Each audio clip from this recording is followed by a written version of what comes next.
Okay, testing audio. Testing audio. Testing the audio. Mamma mia.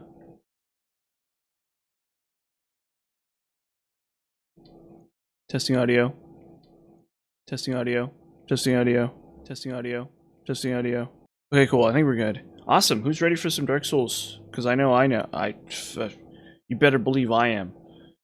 I was thinking about it. I was really thinking about how awesome it was going to be to play Dark Souls today again. Give me 1 second though. I need to do one last bit of housekeeping here. Where is it?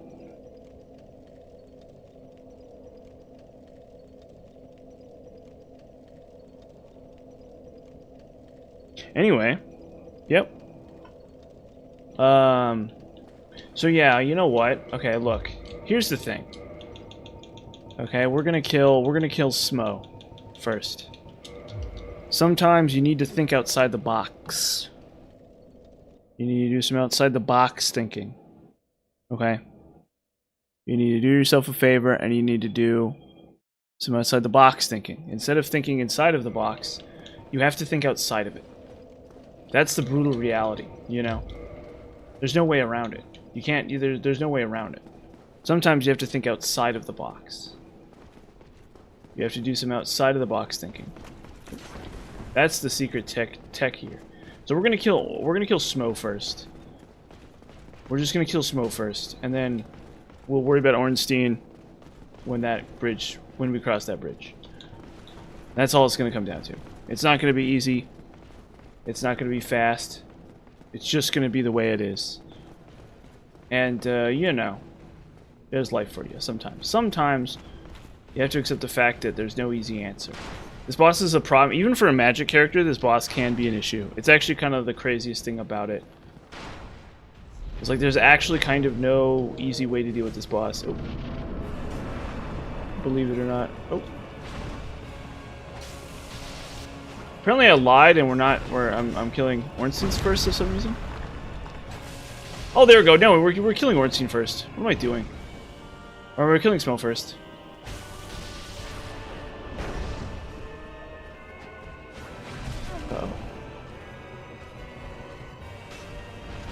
Oh, well, okay. See, once again, if I had more defenses, this might be easier to do.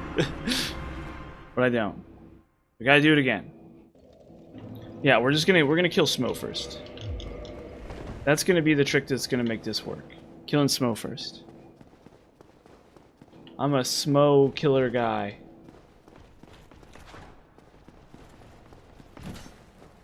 That's my main deal. I kill Smo. That's my strategy, my method, my technique, etc. And then the Sunlight Blade will wear off, and then it won't really matter because we'll be up against Ornstein anyway, right? I can do some dumb crap with, like, you know, I can do like bow and arrow if I have to. It doesn't really matter at that point. But yeah, we're killing Smo first. We're gonna kill Smo first. Usually killing Ornstein first is easier because Smo's second phase is very simple. So, like, that's the one you usually want. But if we have the Sunlight Blade stuff, we're doing the Sunlight Blade tech. Oh, well, okay. That's not fair. That's a real sucker punch, is what that is. You know? Oh, come on. Oh, boy. So, see, yeah, you start on the back foot, and it's, like, such a mess. This is what I get for coming into New Game +1 with this character. This is what I get. It really is. But if I can just hit Smo, if I can just kill Smo. Hey, dude, what's up? How you doing? I know, they're actually one of the more interesting bosses in the series, believe it or not. Like, it's actually a shockingly difficult boss. Because if you're not tanky enough, or you just don't have the setup, the technique to kill, that's good to hear. Yeah, I've been doing pretty well myself, actually. I've been actually in a bit of a golden age, personally. I've been in a little bit of a personal golden age. Nothing too fancy, but I've been really feeling good. Lately, these last couple weeks. So I'm hoping to keep that trend continuing. Hoping to really kind of push my limits in terms of, like, personal like progress and happiness and all that stuff, and that'll be really awesome. And I think I've made some serious progress. I don't know exactly what it is, but boy, have I. Well, I think I've just started to kind of just let more stuff kind of go. Not like important things, but like just like random stuff, you know. Gotta just be zen, you know, for most things.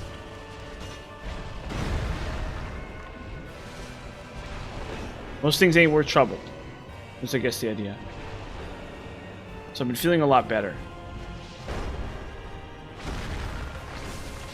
See, there you go. Look at that. Look at how much damage I do to him. Come on.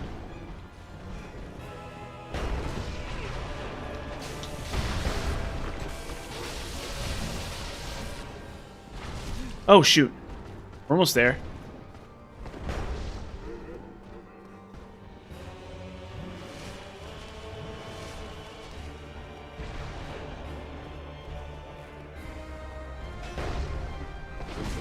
Oh, come on, he charged me.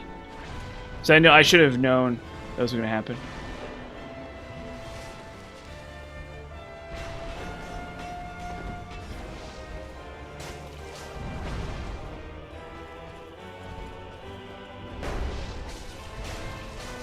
There we go.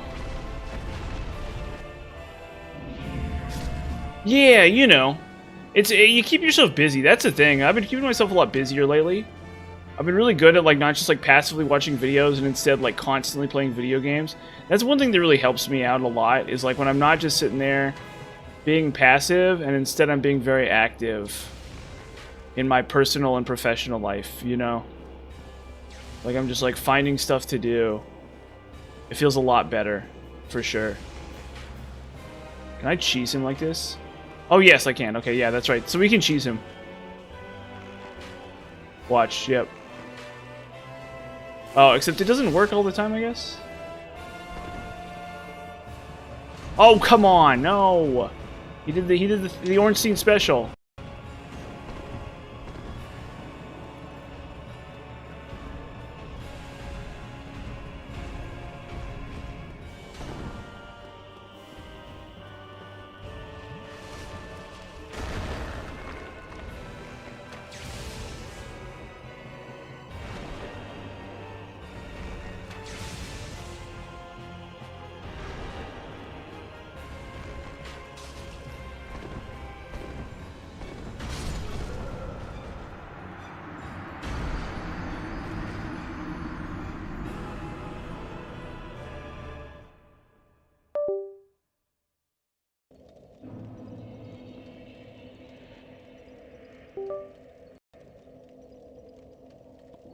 Hello? Oh, sorry, my audio interface disconnected. Yeah, that's the thing, is a lot of my free time I'm sitting there just like passively watching videos. And like it's not good. Like you can't do that. It's like really tough. I don't know what it is. I don't know if it's like gamer culture. Like as gamers we need that like extra work. We need like the extra like effort we're putting into the game too. Like it's oh shoot. Like it's not enough to sit there and watch a video like passively. You have to be like doing something, I guess, which is weird, right? Because like you can't learn anything from a video if you're not actually watching it, but it's just so weird. And that's been the big thing I've been working on, is like just trying to focus on like staying busy and like letting little stuff go as best I can. Oh shoot.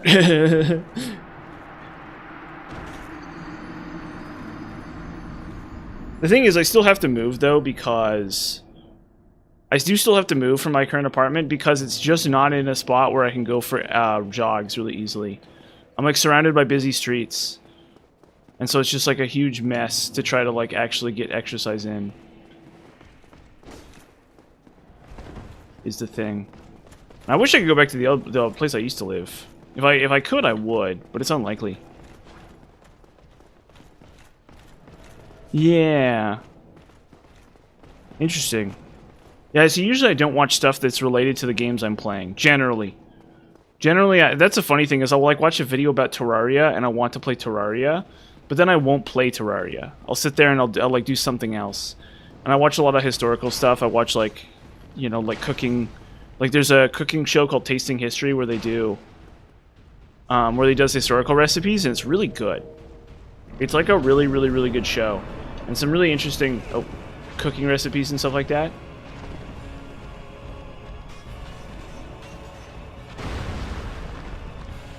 Oh, shoot. Oh, come on.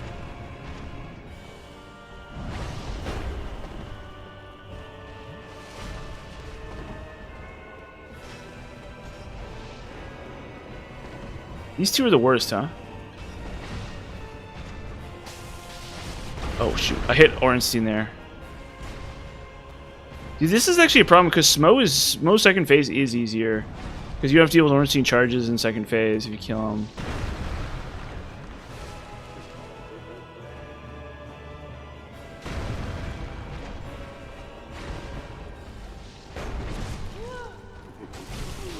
Jeez.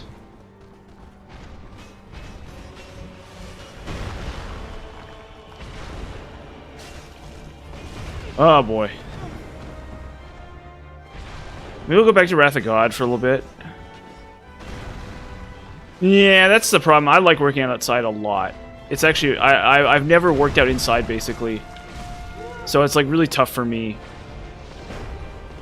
It's like been very, very difficult to move to a place where you're expected to work out inside, and then it's like I can't. Like I hate escalators. You know what they're called. I hate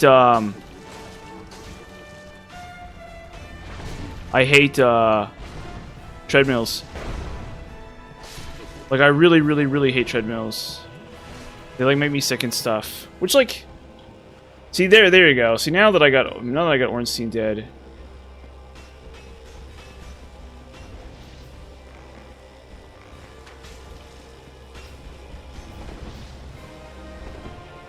Yeah, well the problem is there's so many streets near me though. I need to get into a neighborhood that's like in higher elevation and there's like nobody on this on the roads as much. But yeah, it's like really tough where you have to deal with like cars. Like it's like so stupid. Like you want to jog and there's like cars everywhere. And there's like no like tracks anywhere, you know. Like there's no like running tracks, you know. If there was a running track, I'd honestly probably use it. Or I'd at least consider it. In the place I used to live, there was a neighborhood I'd run around in, like really consistently. And I said, that's the main problem. This is like, I never should have moved. It's the stupid thing. It's like dumb having to deal with regret. But there's like, the people with like way bigger regrets than me. That's the thing, is I sit there and I whine, I complain, I'm like, oh, I never should have moved, all this stuff. It's like, there are people, first off, it wasn't that good. The place I came from wasn't that amazing. But more importantly, there are people with way bigger regrets than me.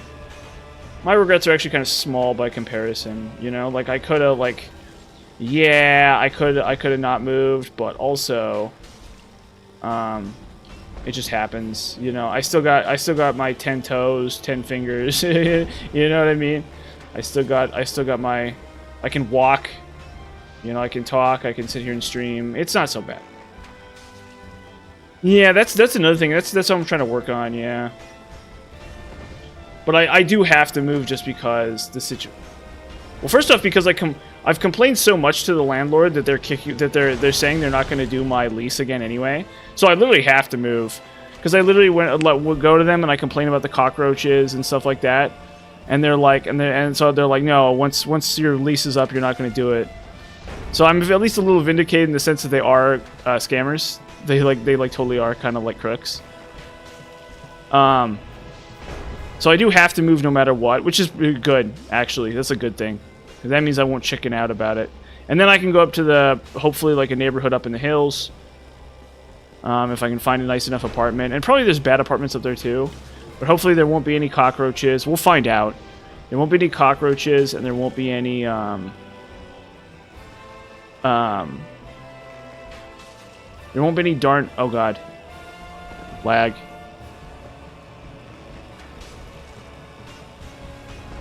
One second. I might need to, after this I might need to check on something on my computer.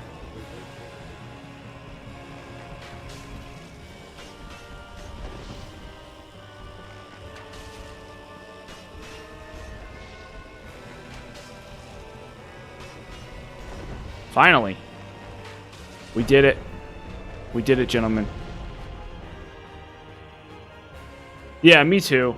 It'll be fine. Uh-oh. Oh, is my game crashing? What the heck is going on?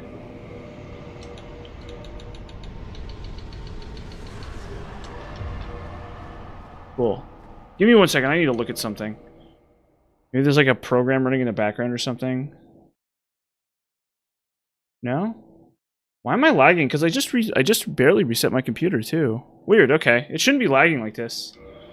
I guess I can go through and what's GG? Oh, GG's. Okay, yeah. No, thank you. Actually, that means a lot to me. Like, as long as you have good intentions and you try your best. Why is it lagging so bad? Maybe I'll reset the game.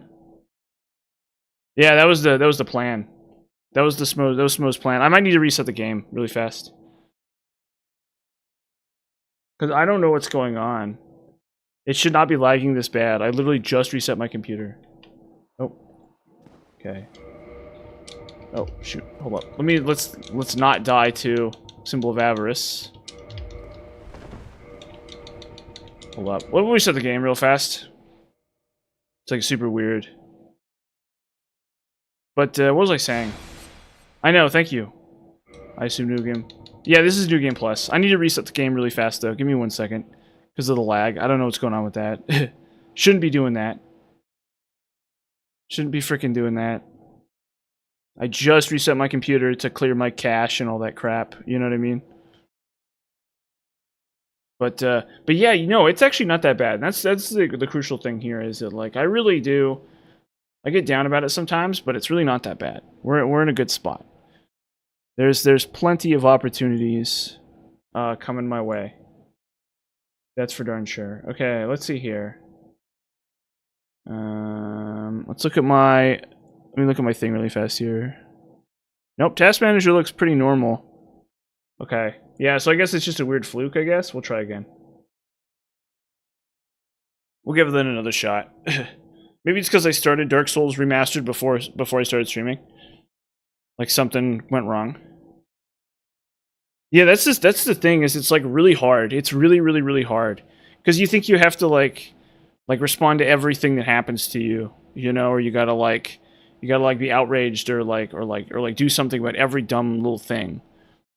And it's like, I don't think that's actually true. I think in a lot of cases it's fine to just let stuff slide where necessary. It's like these dumb kids, these dumbass college kids next door.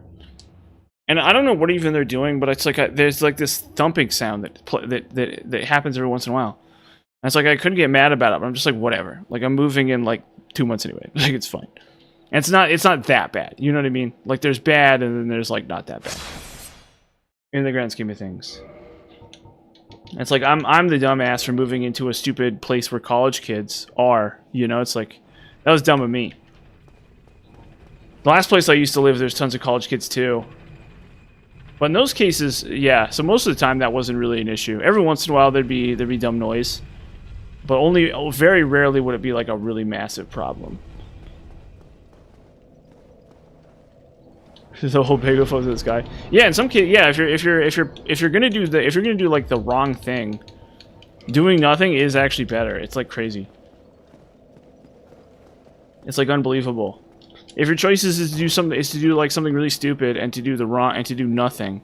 And well, the funny thing about the magic conch is that let's say for the sake of argument that you get dropped on a, this is a great example.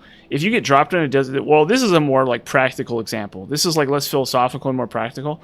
But if you get lost in the woods, or you get like dropped on a desert island or something, or like just a plane crash, you're like marooned on a desert island or something, you actually shouldn't try to move at all. You shouldn't like build a raft or do anything stupid like that. You should actually stay put, because that's the easiest way. That's the easiest way they're gonna find you. So if you like get lost skiing or something and you're on the side of a mountain or whatever, my understanding is you want to like stay put. And it's like really cold. You want to stay put. You don't want to like do anything weird. You want to just like stay put, I think. But I don't know, because the mountains are weird. Because you'd think that you'd want to move downhill. That's what you'd think, but I don't know. Maybe mountains are so tall that like moving downhill, you're never going to move downhill fast enough, you know? Like if you're on the top of a mountain, or if you're at like the top of a if you're on ski slopes and you get lost skiing and it's cold, you actually like maybe you want to stay put so they can find you. And I guess you don't move downhill. Yeah. Like you don't want to try to build a raft or something. That's like really stupid. Rafts don't work. They're like really bad boats.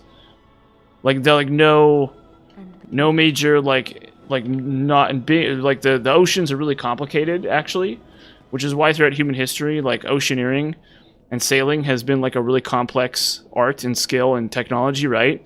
And so like a crappy like raft made out of wood is never gonna work ever, unless your plan is to go like a really tiny distance. And even then it could be dangerous. So that's actually one of the crazier ones, is you should not at all try to build a boat, because you have no, if you're trying to build a raft, you have no clue what you're doing, basically, and it's never going to work. And then also, like, yeah, like I said, if you're skiing, I'm like 99% sure, I'm between 90 to 99% sure that the best thing is to stay where you are, no matter what. To just be like, okay, I'm just going to stay here. And then you can make like a little snow igloo. You make like a little igloo and you just like stay in it or something. I think. I don't know. Okay, where are we going? Oh yeah, we need to go to... We're gonna go to, we're gonna get Darkmoon Blade right now. Actually. I was watching a thing about that where some guy got lost skiing, and he really... The funny thing is, the crazy thing is, he wasn't that far off from where he was supposed to be. You know what I mean? Yeah, you need like a really fancy equipment to do it. Like the Polynesians of ancient the medieval Pacific and stuff. They had very specific methods and fancy techniques and stuff to cross the Pacific Ocean. And so yeah. So it's like shipbuilding is like a really complicated art, and sailing itself is a very complex art. And so you can't just like, you can't monkey see monkey do it actually. You'd think that you could, and you might get some success, in like some cases, but generally, like shipbuilding is like a very, very complex art, pioneered by people who have like tremendous amounts of experience. That's the thing, is that for thousands of years, even people who knew exactly what they were doing still died on the ocean because of either inexperience or natural phenomena, right? So the idea being is that for thousands and thousands of years, taking a boat anywhere was really dangerous. Partially because of pirates, right? Like obviously banditry, right? That's its own entire thing. But not only pirates, but also probably also storms and stuff, like storms, waves, getting lost, all kinds of crazy stuff like that, right? So the ocean is extremely dangerous, even for huge segments of human history, for extremely experienced mariners.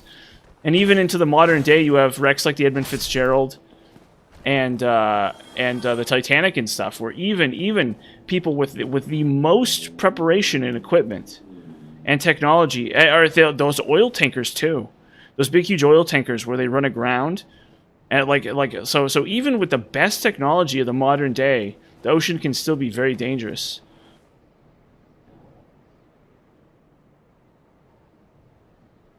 Yeah, no, that's actually really interesting. So I've never played Sea of Thieves. It sounds really cool, though. Or it sounds... Yeah, maybe it's not up my alley exactly, but it sounds interesting enough. If it's actually, like, driving a boat, that's really cool. But yeah, boat, like, getting lost, really common. So there's, like, in the past, what happened is they'd carefully... How sailors would do things. So for a long time in human history, how sailors would do things, or at least in European history, is sailors would know where they were going via something known as dead reckon. And so the idea being of how dead reckon worked is that you carefully keep track of how fast you're going and where you're going, and then as you go, and then you make an educated guess as to exactly where you are based on how fast you're going and your bearing. So what direction you're moving in and how fast you're going tells you where you are on the ocean. If you're off by even a very tiny amount with your calculations, though, you could be extremely far off course. You could be ridiculously far off course in a very dangerous way. So it's actually really hilarious because, and obviously there's been lots of different sailing techniques, I think, as history goes, but you get the idea. you get the idea that even until the most modern era, sailing was like a very specific kind of art. It involves a lot of essentially science actually. But I don't know, sailing is so complicated, and the history of sailing is so complicated that I can't even begin to talk about it with any kind of authority. But I know a few things about sailing, about like, and so like for example, you know, like the Mayflower, right? The ship that brought the Pilgrims to the New World, or the ship that brought the Pilgrims to North America, right? So that voyage was basically only possible because they had special sails. They had really special sails, and so basically, how the ocean works globally. Yeah, dude. Oh, cool. That's actually really awesome. Yeah. So the global oceans, the wind blows away from North America, right, towards Europe. And so how do you get that way? Well, you need a special sail that allows you to tilt the boat at like a 45-degree angle to gain ground into the wind. But it's like, that's like so crazy, right? And the thing about it is that this required specific kinds of inventions. This required a very specific kind of sail and a very specific sailing technology that was only possible in that era. So no one else could have made that voyage. The Spanish beforehand, when they first started going to the west, they had to take the jet stream in the southern hemisphere. So they basically had to sail south, and then they had to like get on a jet stream, and then that would take them to the New World, basically. Yeah. Oh, thank you. Yeah, that's exactly what I'm talking about, though. It's like. So yeah, the basic premise here is that if you're lost in the ocean or whatever, it's very important that you don't try to move, I guess, is the idea. Unless you just, like, absolutely have to. And for whatever reason.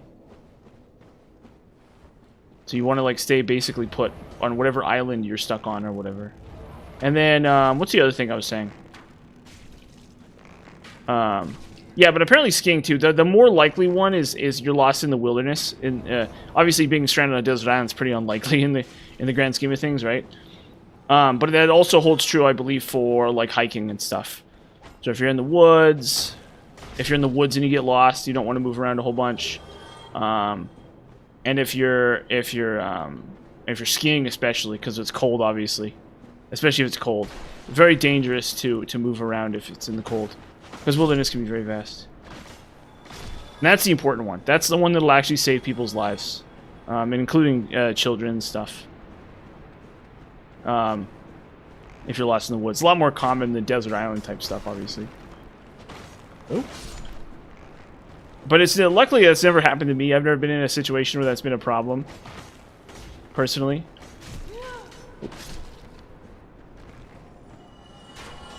I feel like the kind of kid where if I had been a kid and I was stuck in the middle of the ocean, or if I was stuck with somebody else, I would just like do whatever they said. And so you know, that's the only thing. That's the thing about it, and why it's so important that people know this.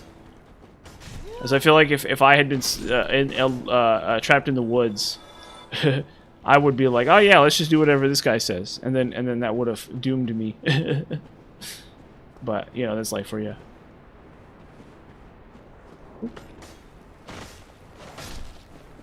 And then of course I don't go camping much these days.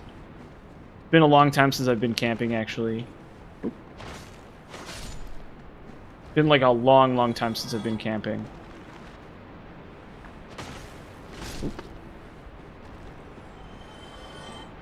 I think I was like 15 or 17 or something when I went camping last time. So it's been a while. But I mean, for right now, it's just not in the cards. If I had like kids or something, maybe, and I had more money. If I had like more money and like kids or something, that'd maybe be fun one time. Did you never go camping when you were a kid?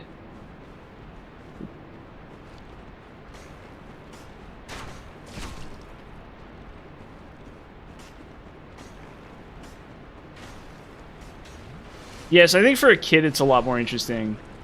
I think for like little children, they're like excited about the prospect of camping. But I think as an adult, it's like really tough to get excited about the idea of camping. Because it's kind of boring.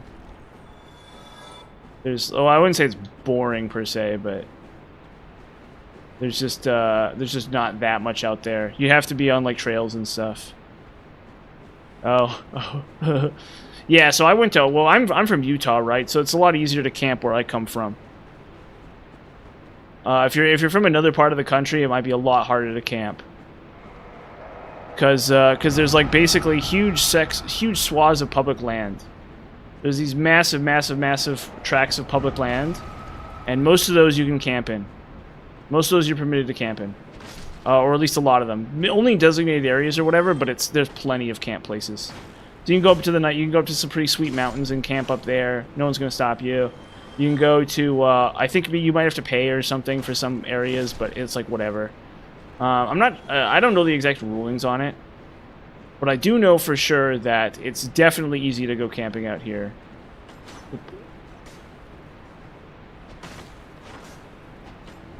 Oh no, there's no problem. Don't get it wrong. I understand if you gotta cook food or something, do it. you're like cooking or petting your cat or whatever. It's like no deal, or no issue. I'm here to frickin', you know, play the game and like, you know, talk about whatever, you know. It's like, this is the, you know, I'm the only one who's really obligated to be here, you know what I mean? Everyone else can come and go as they like.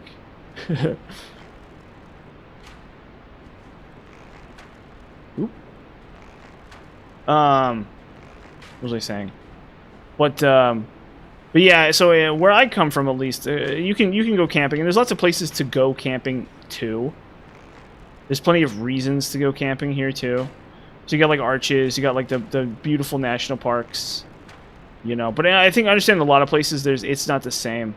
There's not the same scenery. There's not the same stuff, you know. It's just a little bit different. Like in Texas, it's like there's like no private land, or there's no public land at all. So if you're camping or you're going out to some natural place, it's on somebody's property. Yeah, no problem. But that's the thing. And so yeah, it's nice out here for that reason. And there's a lot of really cool stuff. There's like a dig. Although there's some interesting stuff, like there's some interesting private stuff out here too. Or there's people who want it to be private. It's like complicated. It's like an interesting component of growing up here, where there are places that are. Oh shoot! I need to kill Capra Demon. I need to get to Tomb of the Giants and then kill Capra Demon. And this is the thing I remember as a kid, where I go to these places. My mom would take us to these digs, these archaeological digs, and there'd be all these pamphlets about like private property or whatever.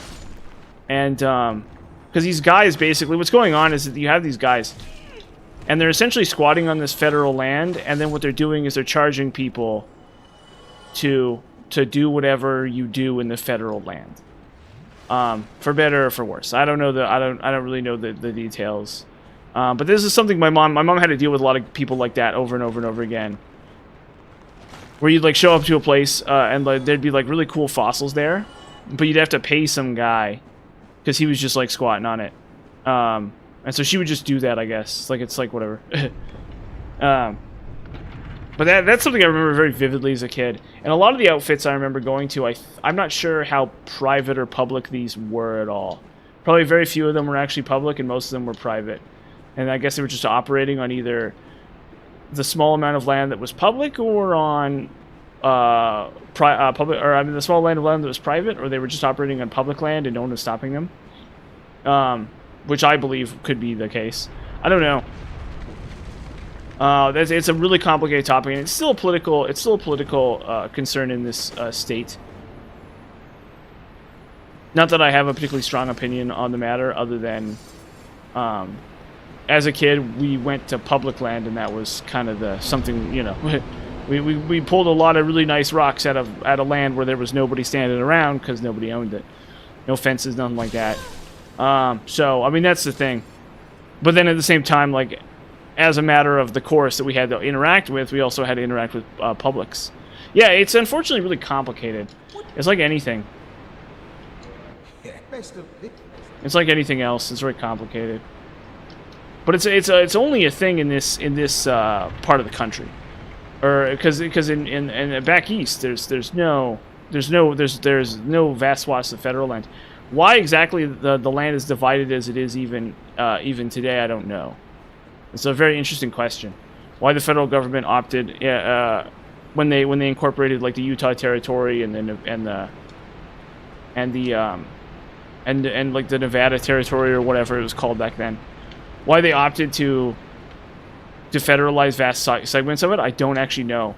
Because for a long time, the expansion eastward into the country, into the continent, right, was marked by people just going out and claiming chunks of land, right? So you have a guy, and he just and him and his family move out there, and it's by law they're allowed to just take a big old chunk of land. So why the federal government elected to federalize big chunks of land in this part of the country, I don't know. That would be a very interesting question. Where is the Great Scythe again? Freaking Patches. I should kill Patches. That's what I should do. Nobody gets to wear my shield and get away with it. All right. If that's the way it is. But yeah, that's one of the. It's a continuous political component of this. The main issue I have with the privatization of a lot of land is they're trying to one of the issues with it I have with it though is a lot of the land they're trying to privatize has specific ecological things to it, and they're trying to privatize big chunks of land that they should not be trying to privatize. So like around the lake and stuff, they just basically shouldn't be touching any of the land around the lake. If they want to privatize some land, they can privatize big chunks of desert to the south. But none of that's near the city. Yeah, I killed him. And he's my homeboy, but he's getting in my way right now. No, so the thing is, they want to privatize big chunks of land near the lake because it's convenient for them. But what they don't want to do is they don't want to privatize big chunks of the desert. So they're complaining about the federal land, but a lot of the federal land that they want is actually the best, is some of the most important land ecologically in the state. So like specifically the lake, around the lake, there's a whole series of marshlands, and birds use those marshlands as a series of jumping off points while they do their bird thing, you know? While they do their silly little bird thing where they travel north and south. And so big chunks of the land near the lake, they want to take big chunks of the land near the lake because it's near the city. But that's the land that they need to make sure they don't take. But nobody wants, you know, and so this is the irony of the whole situation is these guys are like, oh, you know, they don't actually represent the interests of rural landowners. What they represent is they represent the interests of, at least in the city, I don't know about in rural places, but at least in the city, they represent the worst kind of urban expansionist. It's like if they really, you know, there's tons and tons of land they could take in the south and nobody would care because there's nothing out there. It's just all desert. And they could build whatever they wanted on that land if they could find the water. You know, that's their business, I suppose. But the main issue is it's ecologically a huge crisis, and so this is one of the main issues. Is they're talking about the inland port or whatever, which is just some dumb processing center. But what they don't want to do is they're never going to build that in the south because nobody cares. Yes, this is Divine Ichi. They're never going to build that in the south of the state because nobody lives in the south of the state because there's nothing there. And so it's like really dumb. But it's like they're going to you know, basically further erode the ecology of the lake, which I very much disapprove of. And the lake has had problems for a long time. There shouldn't be a railway running across it. You know, there's like this big huge railroad that's running across the lake and it shouldn't be there. There shouldn't be a railroad running across the lake. It's caused endless problems for the lake ecology, for there to be this giant railroad that bisects the lake, but they did that, and now no one's gonna tear it down. And the lake itself has other issues where people are like dumping out there and stuff, which is such a shame, like I said, because once again the lake is it's like it's the largest saltwater lake in all of I think it's the largest saltwater lake in the world, actually. Very ecologically beautiful place. Stinks like hell. If you're out there, it stinks like hell. You know you're out there. But also, very important, very important location for various things. So that's one area where I don't agree. Oh, it's actually really good. It's very, very, very, very, very good. It's a very, very, at least in this game. If you're talking about another game, that's a different story. In this game, it is insanely good. It is one of the best weapons in the game, actually. Other than you can't buff it. That's the only problem. But it's other than that, it's an insanely, ridiculously good weapon. Really, really good on an intelligence build. If you want to toss that on an int build, it's a masterpiece. I've literally wrecked so like here. This is a real story. So I was doing like a dumb character, and I was in the DLC. And I was like, I had like this really stupid character that was like medium rolling, and like I had like a bunch of spells and stuff, and I was just like screwing around. I was wearing like meme armor. I was wearing like Balder Knight armor. And this guy invades me. Okay, and he goes for a charging attack and leaves himself open, and I slaughter him in like 2 or 3 in one full combo. It is a ridiculously powerful weapon, except that it cannot be buffed. That's the only thing that it can't do, is that it can't be buffed. But other than that, it's one of the best weapons in the game, I think. Very, very unbelievably strong weapon. I think in Dark Souls 2, it's in Dark Souls 2, it's even in Dark Souls 2, I think it's okay. I don't think it's like the best weapon in the game. But you can find a use for it in Dark Souls 2 for sure if you want. You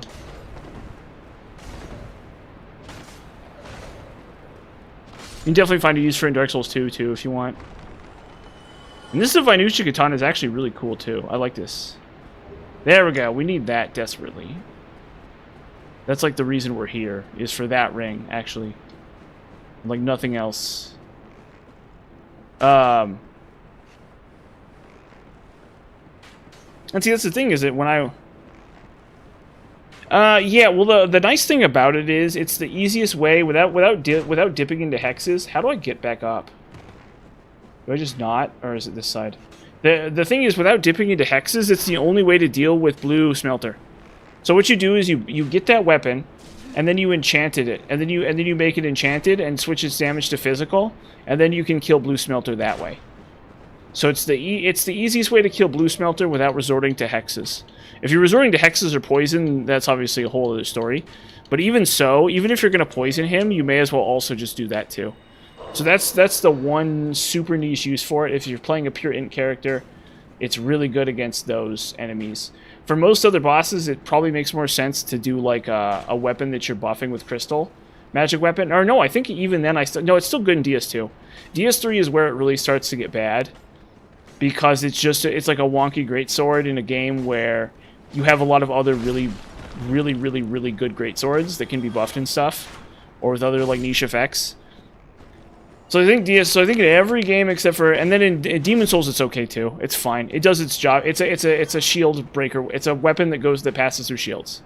So it's obviously not going to be good in most cases, but it doesn't have to be because it's good enough. As like an option. It's like, okay, like this obviously doesn't, you know, and it's phase scaling too. That's the other weird thing about it in Demon Souls, is that it's phase scaling.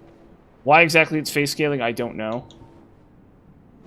But it is.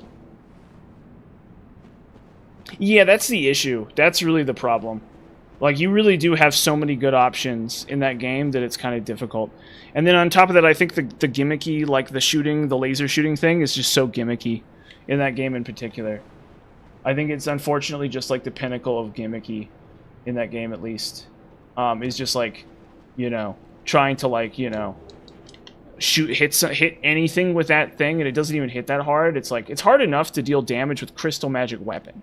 You know what I mean? Like, it's tough enough in that game to hit something with crystal magic weapon, much less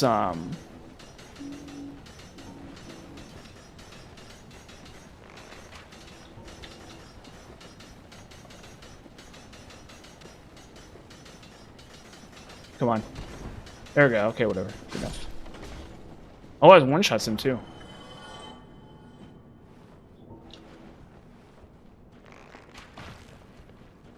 But yeah, it's hard enough to hit stuff with Crystal Magic Weapon, let alone that dumb Moonlight Greatsword Blast.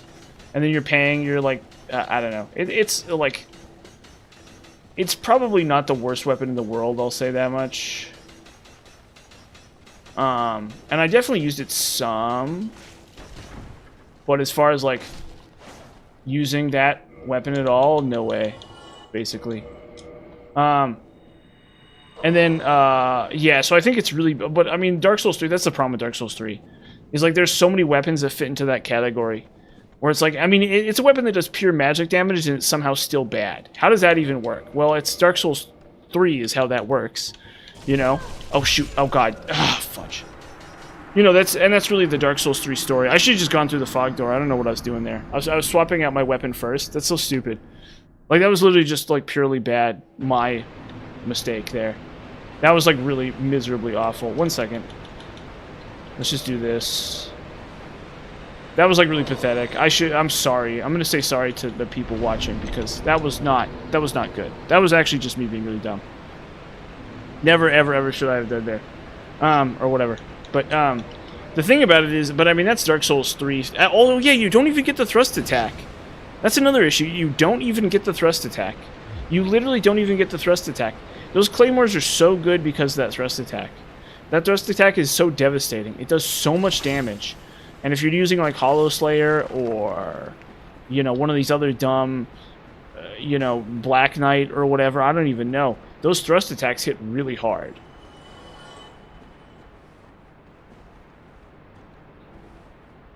Yeah, no, those bosses would be miserable. You wouldn't want to fight it. Those bosses, you just want to sit there and use Pestilent Mist, basically. That's like all you got is Pestilent Mist against those bosses. Like, if you're doing anything other than Pestilent Mist for Sages or for Deacon, I guess Sage, you could use Pyromancies too. That's your other option is Pyromancies, right?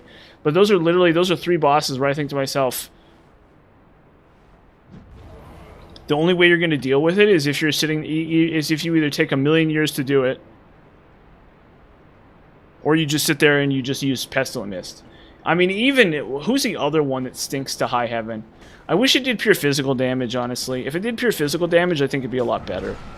Even, or you know who's the worst of them all? The worst of them all is frickin' Aldrich, because you can't use Dark on him. He's also really resistant to Dark. So he's insanely resistant to Dark, and he's insanely resistant to magic. And so it's just another one of those examples where the game just, like, wants you to switch to Pyromancies. They're like, oh, you're a wizard? Go do Pyromancies too, brother. And that's like actually what they want you to do. Which is one of, like, the main problems I have with Dark Souls 3. But I think they're coming at it from a Demon Souls perspective, where in Demon Souls, magic and Pyromancies are the same. Right? If you do magic, you're doing Pyromancies and vice versa. That's just sort of the cost of doing business. But for but then you, like, need the rings and stuff too. You know. So it's like you know, whatever.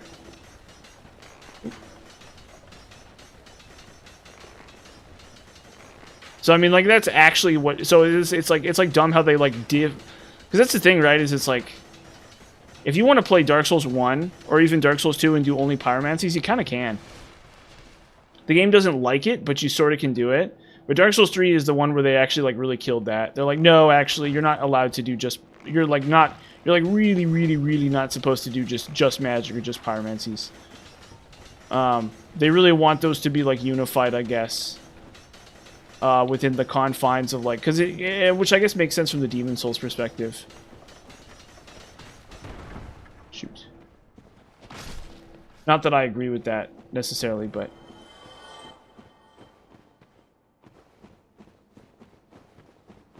yeah, that's the thing. Well, Pyromancies, their damage falls off harder. So if you're, like, fighting Gale with Pyromancies, it does kind of stink. But you can also poison him too, and you can poison him, but he's also it's not very likely you're gonna hit him with Poison Cloud is the issue. That's the problem with that, is you're, like, never gonna hit him with Poison Cloud. You're never, ever, ever, ever, ever in 1,000,000 years gonna hit him with, I mean, like, you probably can, but it's, like, hard. It's gonna be hard to do. And you're gonna, like, waste a bunch of mana and spellcast trying to hit him with Poison Cloud. So what you need to have a poison infused weapon, or a pine resin, a rotten pine resin, and then you need to poison him, and then, like, okay, but then it's like, okay, well, anyone could rotten pine resin, right? Like, that's not exclusive to Pyromancies. Anyone could do that. So it ends up being a bit of a mess. And at least in, oh shoot, I didn't kill him. He ain't dead. Homie ain't dead. There we go.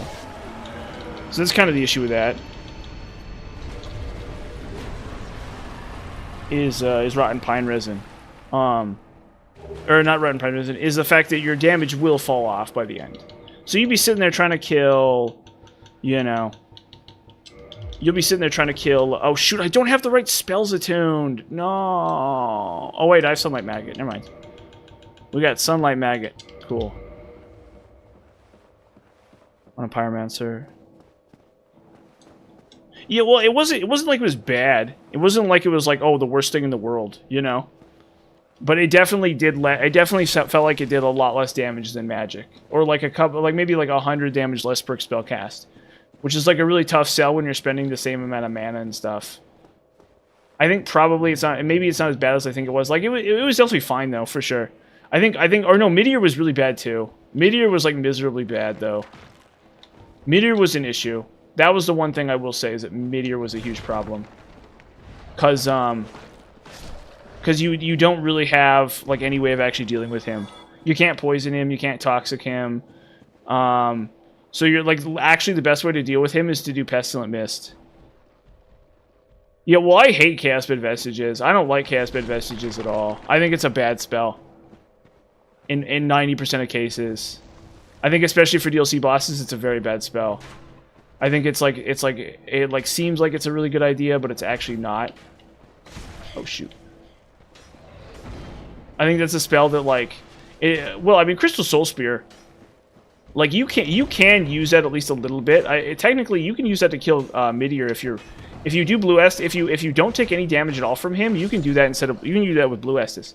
There's at least a new game, probably not New Game Plus, but at least in New Game there is enough Blue Estus in the game to allow you to use. There is in fact enough Blue Estus in the game. Oh shoot! God damn it! Oh come on! Boo! Boo!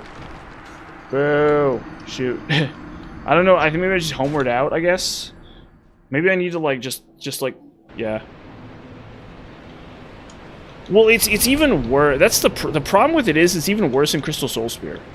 It's like Crystal Soul Spear is like bad enough against DLC bosses that I don't like it. Like it's okay. Like it's like Crystal Soul Spear is fine.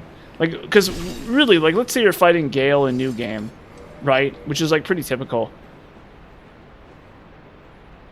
What you're gonna do is what I recommend doing if you're gonna fight Gale in New Game with magic is you start the battle off by hitting him with like great soul arrow or great heavy soul arrow, right? You chip him down with your mana efficient spells, and then when you get towards the end of the boss, you go hog wild and you dump all your mana into Crystal Soul Spear, and that's the way I recommend fighting Gale in New Game Plus. I don't think Chaos Bed Vestiges is as good as just casting more like fire orbs or whatever. You know what I mean? Like I don't think those spells are as efficient. I think you end up actually getting more value casting like combustion, or I guess it's great combustion. Casting like you actually get more value casting like great combustion or fire orb, and just doing that the whole fight or something like that. Like it was my experience. It's been a long time since I've done it, so I'd have to go back and test it again. But I think it just wasn't as good. I think maybe you'd want to be casting like Great Chaos Fireball instead. If you really wanted your mana dump, you do Great Chaos Fireball because there's a good chance you'll be sitting in the lava. And so, I mean, Chaos Bed Vestiges is honestly, it's one of the worst spells in the game because it's like hard to get enough copy. It's one of the worst spells in DS2 in my opinion because it's really hard to get enough copies. And even if you do like, although I will give props to Dark Souls 2 that the Great Chaos Fireball is good. Great Chaos Fireball is actually really good in Dark Souls 2. Great Chaos Fireball and Great Fireball are both insanely good in Dark Souls 2. Or I think maybe Great Fireball is the one I recommend using against Gale. So you're like stuck in a spot where you either do Fire Orb, which does less damage than Great Soul Arrow, or you're stuck doing Great Fireball, which isn't as which doesn't do as much damage as Crystal Soul Spear. I think that's what it is. So if you're fighting Gale with Pyromancies, your only option is Great Fireball. And if you're trying to do anything else, it's just not quite as good. And sorceries just feel stronger. And I think that was the issue with that boss in particular. Forbidden Sun. Oh, is it? Or yeah, it's Forbidden Sun in I don't like Forbidden Sun. The main, because you have to get, because to get a copy every new game cycle, you need the thing. Honestly, it's probably better than I think it is. But I feel like Great Chaos Fireball is just better. And it's like much easier to get copies of those spells, and they're like just as good, basically. Is like the issue that I have with those. But I guess you can get an, and you only get one spell cast, right? Or is it up to 3 maybe? It's been a while. Maybe I just like don't respect that spell enough. Maybe that spell's better than I think it is, and I just don't respect it enough. Yeah, well, it's like, you know, you're killing Dark Lurker or something, and like you can probably hit somebody with, you can probably hit the Dark Lurker for a pretty good chunk of damage with it, actually. So I think it's fine. I think it's not like completely unviable. Oh no. The issue with it is its attunement slots. There's a really massive major problem with it, and that's attunement slots. It's like 3 attunement slots. For PvE, that's never going to be worth it. That, like, there's no way. Especially as you're moving into New Game Plus, where bosses, like, I guess you could, like, do the first cycle of Dark Lurker and, like, kill him in one hit or something. Like, you do, like, you know, 25% of the Dark Lurker's total HP in a single attack in New Game Plus 1, right? Like, that's pretty reasonable, actually. But everything else is kind of, like, about it, at least in my experience. Oh, cool. Okay, they bounce. Okay. So that was the issue, and so that's why I just wrote off Forbidden Sun completely, is the attunement slots. Yeah. So it's like if you're trying to kill any boss with that thing, it's gonna be hard. You're gonna be on an uphill battle trying to kill anything.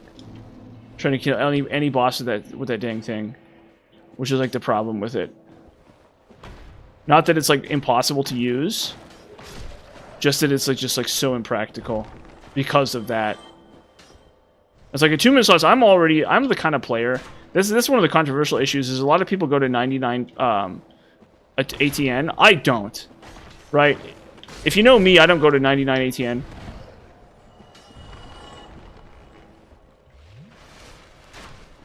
I don't like going to 99 ATN for DS2 because I don't think you need that many attunement slots. I think at that point it's just a less efficient version of ADP. Which is, like, I'm sure a very controversial opinion because people love their attunement slots, which is fair. But yeah, so like Forbidden Sun suddenly becomes untenable in that case. But I guess honestly, I think maybe I overvalue ADP compared to attunement a little tiny bit. Because, like, honestly, for a decent character, like 20 int, or 20 attunement, 20 ADP is a really good breakpoint.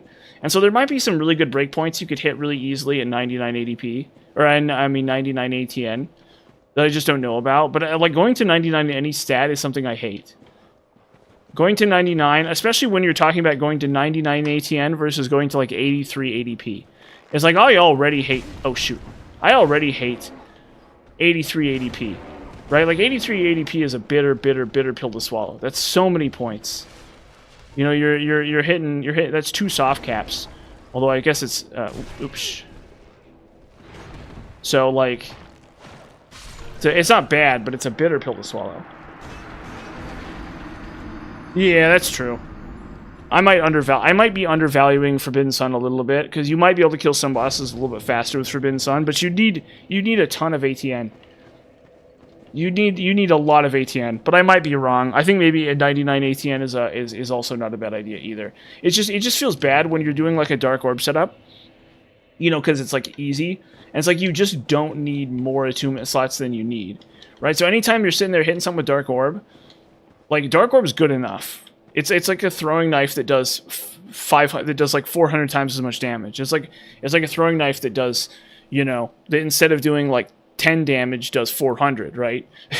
And so it's like, if you're killing an enemy, if you're trying to kill an enemy with any spells at all at a range, Dark Orb is good enough in most cases. There's some exceptions, right? And in those exceptions, my theory is that like that slot efficient pyromancies like Great Fireball and Great Chaos Fireball are better. But like, if you really wanted to go hog wild with range damage, you definitely could do like you could do a setup with a ton of ATN and then go like Crystal Soul Spear and the other thing, Crystal Soul Spear and like Forbidden Sun and crap. You know, I think actually this is something I was thinking about, and I assume this will be a very popular idea. Would be to do a what I was thinking of doing was doing like a Dark Souls 2, another Dark Souls 2 playthrough, where I go to New Game Plus, or I go to New Game Plus 7, but instead of doing, oh god, instead of doing like another weapon, I was gonna do magic only. Was what I was thinking. Oh god, ugh, fudge. I was gonna do a magic only playthrough of Dark Souls 2 to New Game Plus 7. So I was going to do like Dark Orb, Crystal Soul Spear, Pyromancy, Forbidden Sun. And so I think in a case like that where I have like a ton of ATN, I'm going out of my way to go to just like do all ATN, just like all in on ATN. I think that would be like a legitimate legitimate case for it. Let's get Sanctus while we're here actually. Let's grab Sanctus really fast. It's not essential, but let's do it anyway. Or do I need to rescue the girl for this? I don't know. Hopefully not. We'll grab Sanctus, though. Just in case. I'm probably not going to use it. But yeah, I was thinking of doing like a magic-only playthrough of Dark Souls 2, because I know I can do it. I know it's possible. I think maybe like Lud and Zalin would be going to be a huge pain. But with enough attunement, I think it might be doable. And I think, honestly, I think legitimately that's the second strongest way to do it. Well, the thing about ATN is there's an upper limit to how much you can benefit from ATN with hexes, because you only have so many slots of Dark Orb, and like your weapon will break before you cast them all. So yeah, you could do like oh, I forgot to place the Lord Vessel. Gosh darn it! Shoot. Uh-oh. Whatever. We'll just teleport back down here. That's fine. So the thing is that if you that's okay, we can go grab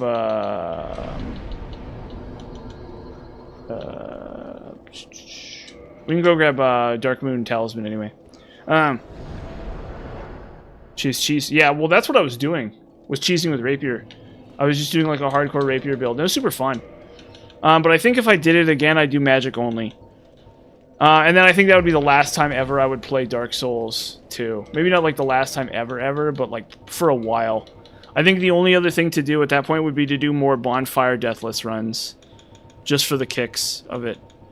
And so, but yeah, that's one option I was thinking about, is doing magic only. Because I know it's not as bad as... Like, there's a couple of bosses you basically... Like, the optimal way to kill them was with magic. Like, legitimately, the optimal way to kill some bosses in that game is with magic.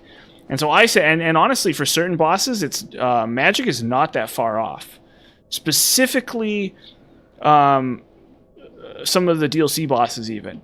Magic is just not that far off. It's not better than a rapier, but it's not that far off.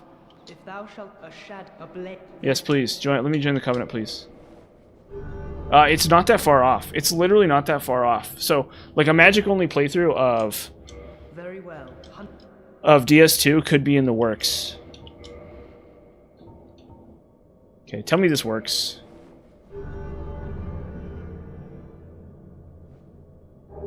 There we go, cool. Cool. Where is it?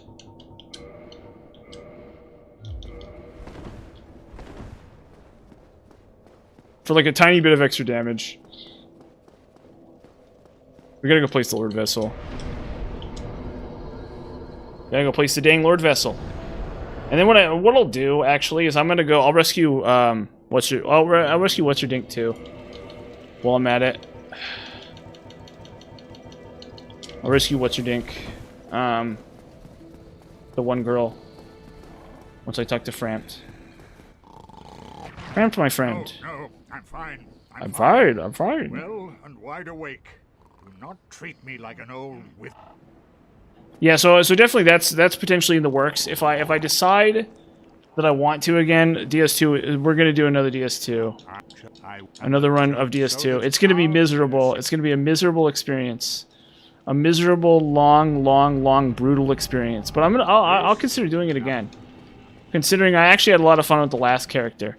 By the end, I was so tired of it though. I wouldn't say like so tired of it, but I was like, ugh, by the end. I was like tripping. I'm like, this has been going on for, it was like a month of like streaming Dark Souls 2 basically every day for like an entire month. And like areas like Iron Keep just never got easier. I was sitting there like dying in Iron Keep and stuff. And so it was like really trippy by the end there. But it was good. It was fun. And so I definitely do Dark Souls 2 again. Dark Souls 2 again is definitely one that we're looking at. I'm thinking about. Probably not in like the immediate future, but in the future. For sure. Where is it? Gaslight. Oh, no way. Huh. Go figure. I didn't even know that. I actually didn't even know that. Interesting. But it's not that useful for me now, because I think I already max kindled it. That's really cool. Pull up. Oh, I need to kill... No, I need to kill Capra. What am I doing? I have to kill Capra Demon. So I gotta go back to Undead Parish, and then... Okay, yeah, so I need to kill Capra Demon before that.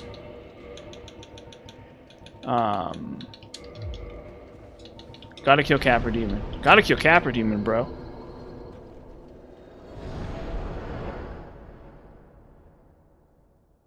But definitely hexes in the future.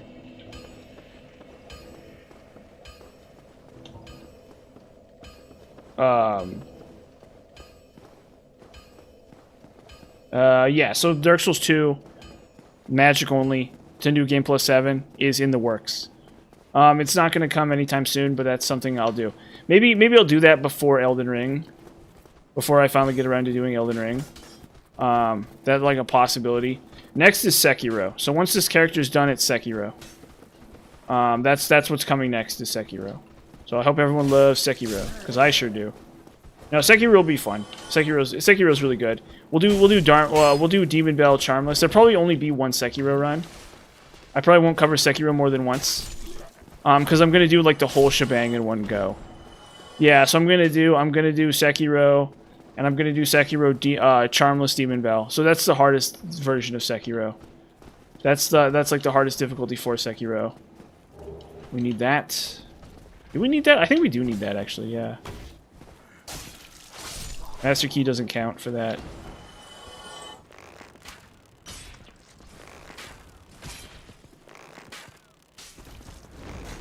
Damn. Okay.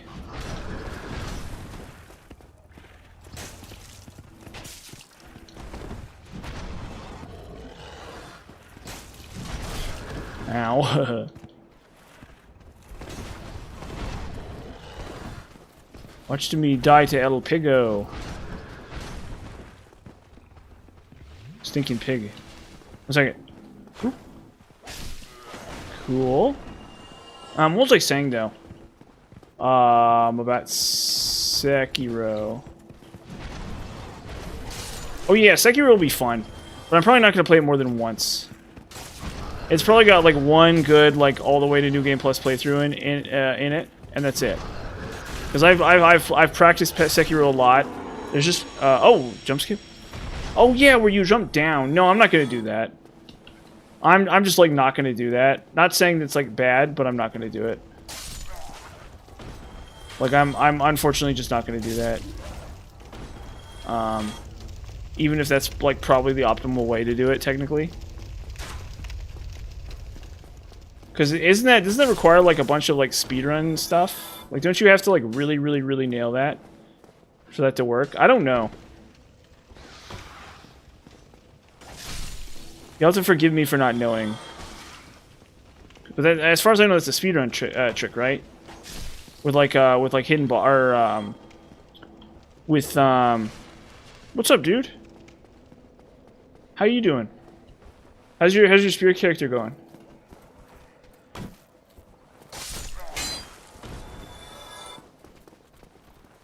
Yeah, I don't think it's worth the time. It's at this point, it's not worth the time investment. I only need to get 6 of those keys. I only need to get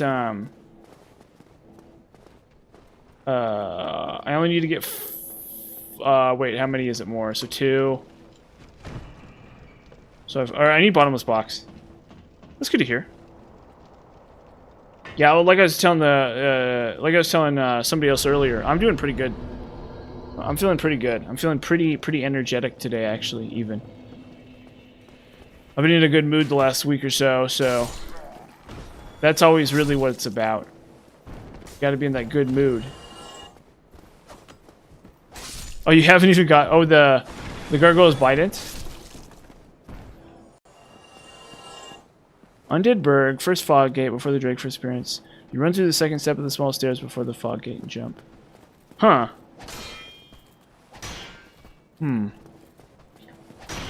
Oh, there's no kick on this thing. Whoops, no kick on this thing.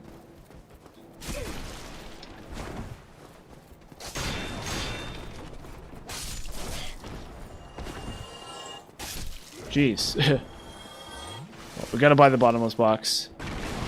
Yeah, well, it takes a long time to get Dark Souls 2 rolling. It's like a lot of work to get Dark Souls 2 to kind of like get started in Dark Souls 2 is like a bunch of work. Bottomless box. Okay, finally. Thank you, kind. Alright, is there a repair box too? Is that the other one he sells? Yeah, we'll get repair box too. Oh. Very much worth it. Yeah, we'll kill Capra, and then we'll head back down to Tomb of the Giants. Yeah, well, that's one. Well, at first, at least, for a good long while. That is one nice thing about DS2 for sure. Don't get the wrong idea. I love DS2. Okay, so we're gonna give him Arctic Vermin if you want, throwing knife we want. We want like all of this actually. So we're gonna hold on to like basically all of this stuff. Rubbish I will keep too. These I'm not gonna mess with.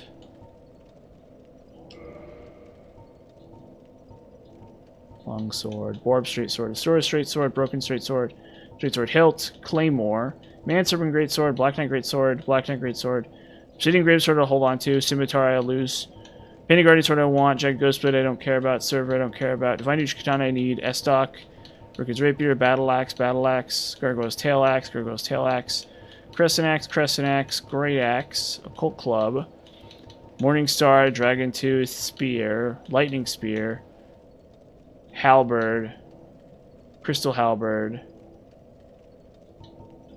lucerne, gargoyle's halberd, great scythe I want, dark hand I don't, longbow I do want actually too, Isless catalyst I'll give up on, pyromancy, or we'll hold on pyromancy flame, talisman I don't need, ivory talisman I guess I don't need, skull lantern,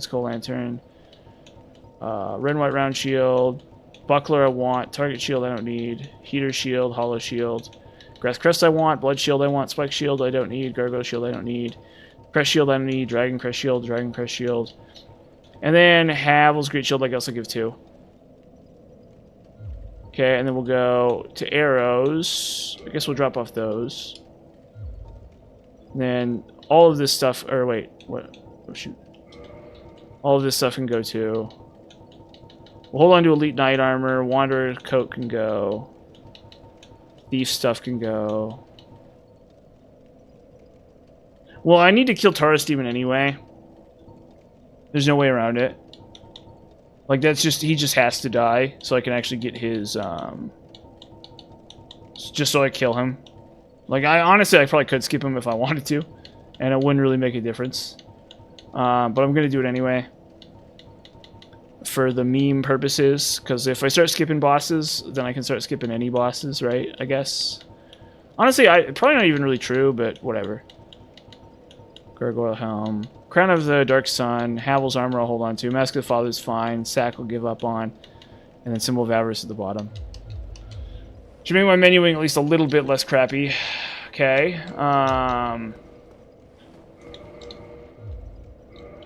And then I want the Great Scythe. Ooh, that's much cleaner.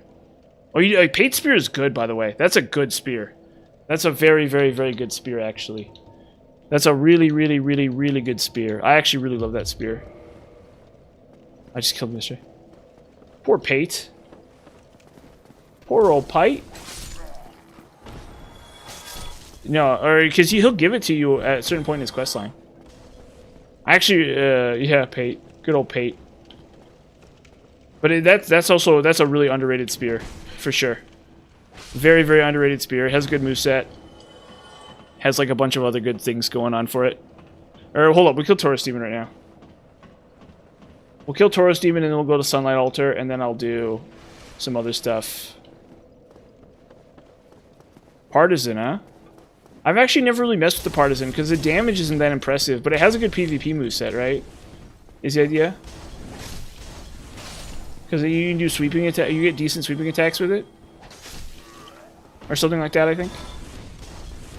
No, Sekiro is very good. It's a very good game. The issue with Sekiro is don't expect it to be a Dark Souls game. It's like an action combat game. It's sort of like Dark Souls, but not really. And especially if you're a Dark Souls player, it's going to be really hard to get used to, because your instincts will tell you to dodge roll, and you basically never want to dodge roll. Yeah, really good roll catches on there too. So that's the thing about Sekiro is it's very good, but you cannot expect it to be a Dark Souls game. And the funny thing about it is, here's the crazy thing about it, right? So you do have a dodge roll. Oh god, why did I pick that up? So you do have a dodge roll in Sekiro, right? But the dodge roll you have is much weaker than a Dark Souls dodge roll. So, but the thing is, against some bosses, you really do want to dodge roll some attacks. But most of the time, if you're new to the game, you're not supposed to. If you're dodge rolling like any attacks, if you're new to the game and you're dodge rolling any attacks, you're doing it wrong. Instead, what you want to be doing is you want to either be jumping over attacks or blocking attacks in Sekiro. And the blocking is really the dodge roll. Now the issue with this is so yeah, it's very different. It's very different in a way that is confusing, especially to Dark Souls players. The better you are at Dark Souls, the harder it's going to be to get into Sekiro, because of how different it is. But it is very good. It's also not really an RPG either. That's one of the biggest problems with it. Is like there's a very small amount of RPG stuff you can do, but most of it's not really an RPG. It's almost entirely like an action-adventure game, where you're like going around. It has a Dark Souls kind of feel to it, like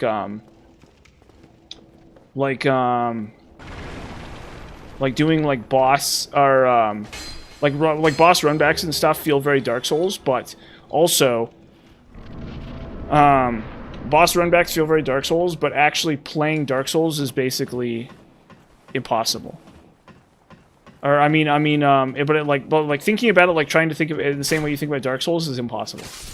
And I'm gonna have fun playing it. It is a masterpiece, but it's a very flawed game, or kind of flawed. There's also some other issues where like you have these things called prosthetic tools. So these are like special attacks you get and stuff. And so you have prosthetic tools which cost this thing called spirit emblems. And you have you have this other thing which also costs spirit emblems. I can't remember what they're called. You have like ninjutsu, which also costs spirit emblems, and then you also have one other thing that costs spirit emblems. So you have 3 different things that cost spirit emblems, which are basically like your mana points, kind of, and they're all competing for the same resource. And so like it creates a really nasty scenario where you don't really ever get to make full use of everything that the game has to offer. Because, shoot. You don't really ever get to make... It never feels like you get to make full use of what the game has to offer. Because you're constantly being... you're constantly having issues with... oh, cool. There you go. You're constantly having issues with the way that...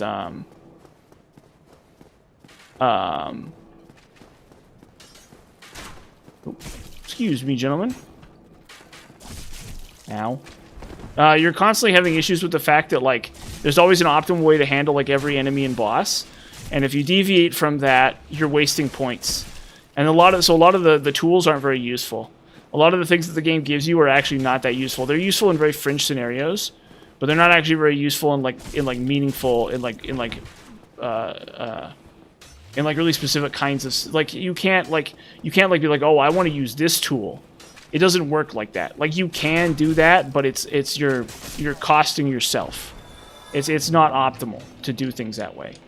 You can't be like, oh, I want to use this prosthetic and like get away with it. Like, you know how in Dark Souls, like, even though I sit there and I complain about some weapons, I'm like, oh, this weapon's bad, this weapon's good, this blah blah blah, this the other thing. You can still use those bad weapons. It's just going to be harder, right? Or it's just going to require some like specific tech, or you're going to need some like to like be committed to pulling it off and stuff like that, right? For Sekiro, it feels less like that's even worth doing. It feels like it's not like, oh, I get to pick this, you know, because you're limited in the number of times you can use prosthetics, so it's just kind of like meh. And so that's the main issue with Sekiro is prosthetics, I think. That's probably a really controversial opinion, but that's my opinion. Is that Sekiro, because of the way prosthetics work, it's like really tough to like and the bigger issue with it is that you have to be told when prosthetics are good by like other people, because if you're trying to experiment with a prosthetic, you're gonna run out of spirit emblems, and it's not gonna really mean anything. So prosthetics basically never make the difference. You're basically supposed to like raw dog every boss with your sword, and then eventually, when you get really good at the game, then you can use prosthetics to do stuff with. Then you can be like, oh, I need to use this prosthetic here to deal with this enemy, right? Or I guess there's a couple optional bosses that are a little bit of an exception to that, where like, where prosthetics are kind of essential, but it's very few, very few bosses do I recommend fighting with prosthetics at all. So it's like prosthetics almost feel like they're like superfluous if you're really good at the game. But although if you're doing New Game Plus. I mean, if you're doing the hardest difficulty and stuff, prosthetics they wrap around to being better again. Because you, like, actually need what they provide, but you have to use them correctly. And if you use them wrong, you're wasting your time. And so a new player is never gonna, like, get his hands on using them right in most cases. In some cases, they will, right? Like, 'cause there's a boss that's like, oh, like, the game's like, use fire on him, right? And if you use fire on him, it's really good, right? But if you're and that's like really obvious, but there's another boss where fire's like really good against him and it's not as obvious. And there's like a specific way you have to do it. And there's a lot of bosses that what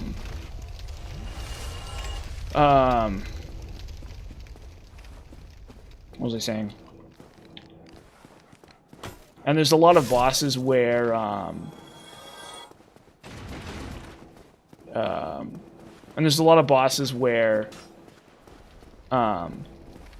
like, you have to dodge, too. That's another main issue, right? Because, like, you're supposed to block everything, but there's some bosses that are so much easier if you dodge certain attacks that it's kind of ridiculous. And so you're kind of stuck in this really tricky spot where you're kind of not supposed to be backstep dodging, but also you kind of have to backstep dodge, or else you're just like gonna struggle with, like, so many bosses. So, like, backstepping is, like, both the thing you're not supposed to do because it's not Dark Souls, and then it's also the thing you kind of have to do because it's just always optimal. So if you can backstep dodge an attack, it's almost always better. Now, the problem is a lot of attacks are big and sweeping. Yes, I did. I actually did. Watch. Look, I have the sword. I actually did it. Look. Check it out. Check it out. Bam. Check that out. But I'm not going to use it for this, I think. Yes. With the scythe was actually a really good choice. Because I was able to hit him with the running attack from the R2. The two-handed running attack, R2, and then I was able to finish it off with an R1. So it's actually a really good choice to go.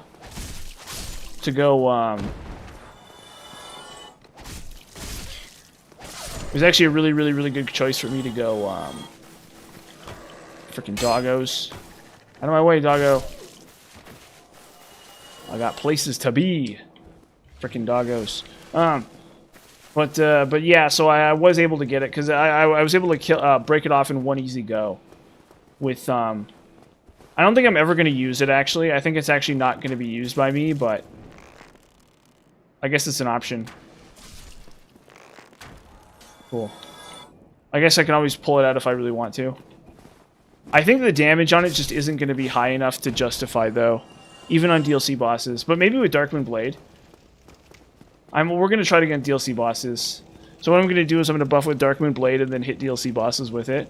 And we're going to see how that does. The bigger issue with it is it requires a bunch of... to upgrade it requires a bunch of Dragon Scales. And Dragon Scales are like really hard to get. They're really, really, really tough to get because they only drop from a handful of enemies in the game. So I have to either do it or... Well, no, it's so dodge, yes, kind of, right? But like dodge in dodge in Sekiro is actually just a backstep. No, NPC summons are actually, well, it depends. If you're doing like a magic character, NPC summons are really good. If you're doing a magic character. If you're trying another kind of character, they're bad. I think. If you're trying to sit there and melee a boss, in a lot of cases, they're bad. Because, yeah, Sellsword Lewid will just sit there and shield bash enemies with, like, his big shield. And he does, like, 0 damage. And he's, like, not even that tanky in a lot of ways. But, I guess if you're just, like, if you're, like, pelting a boss with magic spells, it's okay. It's, like, fine. It's like, yeah, whatever. You're sitting there, like, Dark Orbing something to death. Yeah, at least in my experience, yeah. Okay, we're gonna Sunlight Blade this. Let's see how it goes. Because, like, usually the boss will focus on him and not you. I think even in melee he'll do that too. He's a wacky summon. But it's basically not worth the extra... Oh, shoot. Fudge.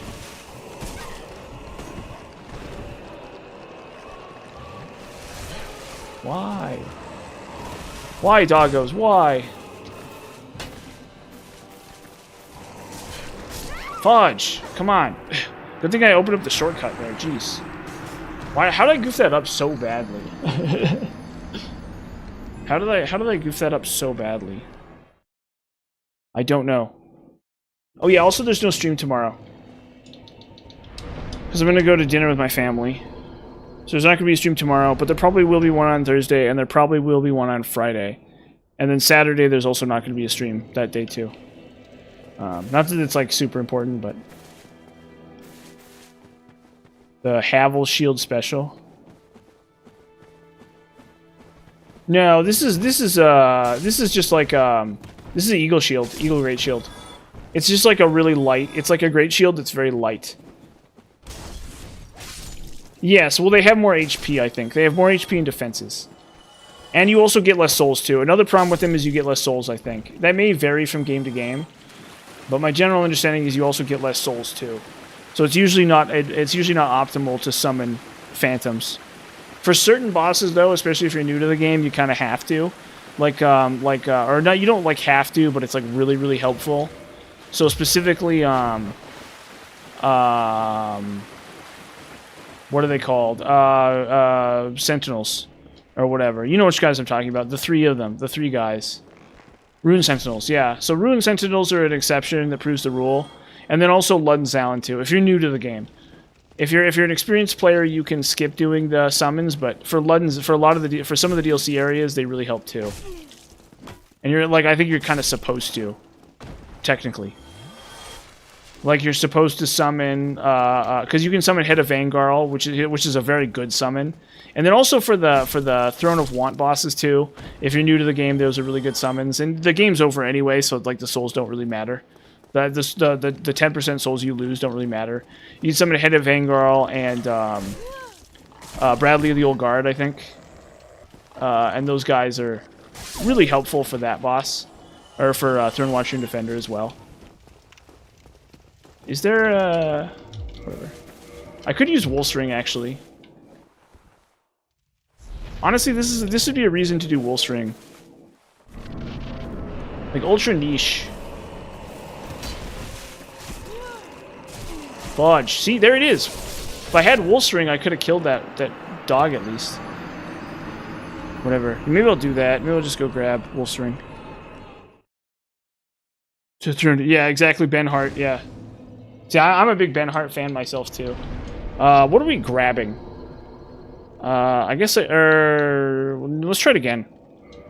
I could grab Wolfstring here, actually. I think Wolfstring might actually be optimal here. But I need to... Do I want to kill those bosses right now?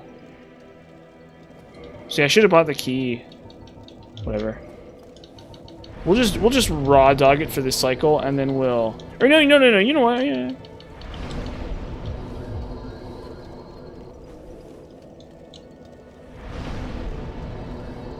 I'm tired of these mother effing snakes on this mother effing plane. We're gonna do this.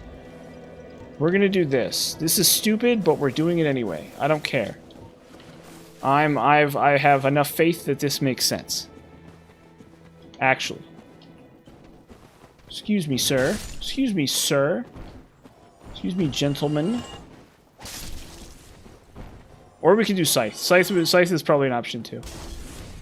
But I think I need the Wolfstring for this, actually. Ordinarily, I just walk into the boss arena and just dark orb him to death. Like, I just, like, block him. Maybe I just need to block him. Because I think I can block him so effectively. With this. See, this shouldn't be as hard as it is. No, in fact, the healing shield is, I don't have it yet. I need to get the healing shield, though. Thanks for reminding me. Yeah, I think Iron Flesh is not a bad idea, either. Because he won't be able to kill you through it. But right now, I think I'm gonna commit to saving Pyromancies for a third playthrough. Which is, like, really stupid, but also totally the kind of thing I would do. That has me written all over it, let me tell you. Boom. Well, it's not really stupid. It's actually a pretty good idea. Yeah, I think I'll do Wolfstring for him in the future after this.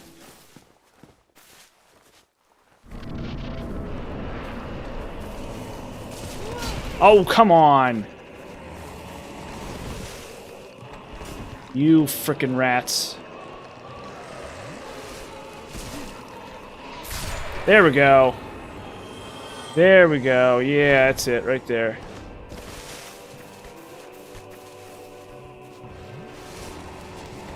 Capra Demon, now that I've turned my swag on, Capra Demon has no chance. Look at my ninja lightning sword. Bam! Bam! Bam! Bam! Oh yeah! Whoa!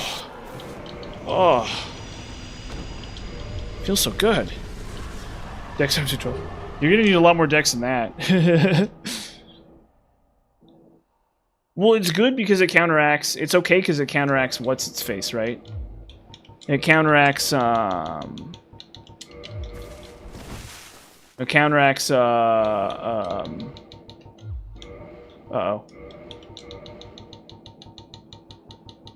It counteracts whatever it's called, right? What are you putting your points into if not dex? Where are your points going? Is my question. Not to like throw too much shade, but I'm curious.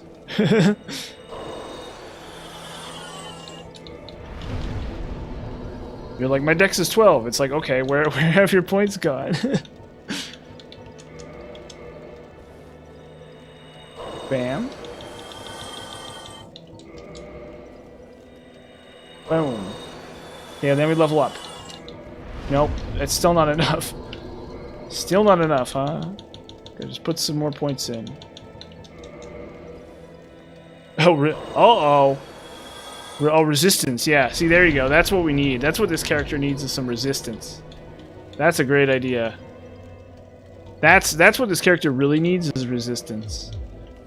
We need that sweet, sweet resistance. Oh yeah, I guess I go Tomb of the Giants. My character's 6 and everything. Oh, that's true. Yeah. Okay. No, you make a good point there. See, I forgot about that part.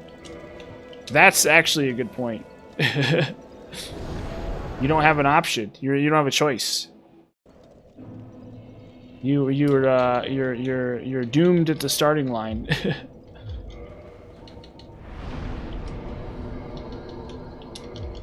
Okay. Sunlight a maggot. Mamma mia. Sunlight a maggot. Now we go rescue the girl. Mamma mia. We go to rescue the girl. Bellissima. Survive more. I've really loved Deprived every time. No, I haven't talked to her yet, or have I? There she is, yeah. Yeah. Get the light, get the yellow lightsaber ready to go. Okay, bro. It's a bad news for you, gentlemen, today.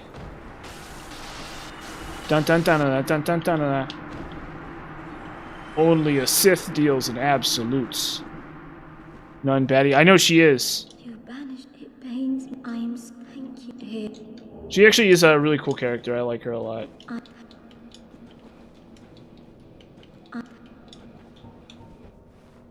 Her outfit, really great. I mean, I do like Deprived. Maybe I'll do Deprived. Maybe I'll do Deprived. Maybe when I do Dark Souls 2 again, I'll do Deprived. I'll start as a Deprived 2, because why not? Let's just go extra hard in the paint there. Okay, now we go. Oh no, we need to be here. No, this is the place for sure. So we go up the ladder. And I need to stand up. I actually need to stand up, everyone. Give me 1 second.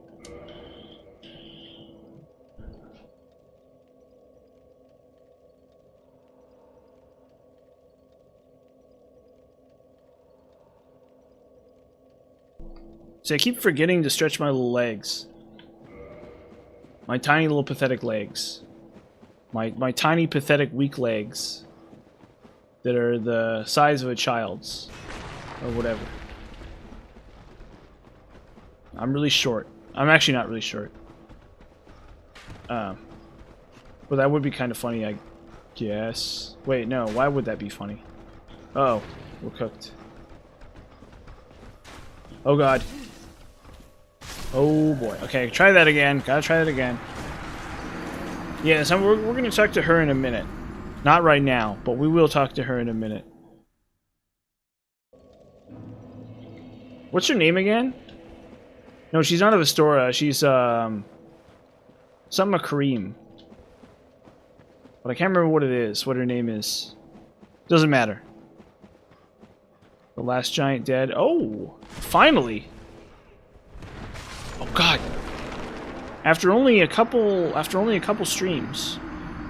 The last giant finally dead. Finally defeated. Obviously, we're going for the... I see that we're going for the world record here. Oh wait, you killed Pate already? You literally killed Pate before Last Giant? Wow. That seems like it would be pretty tricky to do. Or did you, like, knock him off a ledge or something? Because I know there's that ledge nearby. But I don't know, like, all the fancy tech you can do. Oh, shoot. Here it is. Oh, God. Why don't I remember this place? This is, like, not the way you're supposed to... Like, I've like, goofed... Yeah, here it is. Boom. Okay. Oh, shoot. Oh, boof. Oh, okay. Wow, really? That seems like it'd be really tough to do. So I haven't thought about it. Oop. I haven't thought about it. Killing Pate early. Because the spear isn't that good and it gives it to you in Earthen Peak. You're just like screwing around and you're just like, oh, cool. Oh, shoot. Whatever. Gotta try it again. Or we're actually not, we don't even have to kill this guy. Kill the poor Black Knight. We can move on to the boss. And then we can go, and then what we'll do is we'll go... wait a minute. No, we have to kill the boss right now. And then hopefully she's still alive when I kill the giant here. Or when I kill Dingbat here. Hopefully. Or no, I need to get Sanctus. Oh gosh. Well, I gotta human up. Yeah, no, we'll get Sanctus. We'll get Sanctus. It's not actually good, but there's like an infinitesimally tiny possibility that I use it somehow. So we'll get it, but it's not very good, really. First hollowing. It's pretty good. That's pretty impressive that you killed Pate like that, though, because I think he's tough. But I think maybe with like good parries and stuff, you can, yeah.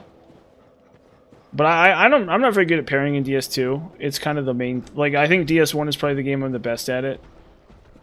Because it's actually the most useful in DS1. There's a whole host of enemies that are really only killable with parries in DS1. Depending on how you approach it. And then that and like backstab. So you like Black Knight's early and stuff. Like, oh, I want to kill Black Knight for his chunk. Uh-oh, did I screw it up? I guess oh, there he is. Never mind. Give me the Sanctus. Ow. Okay, I can see that this is going to be a problem. I can identify a problem here. Which is good, because guess what? Bring out the old lightsaber. Dun dun dun dun dun dun dun dun.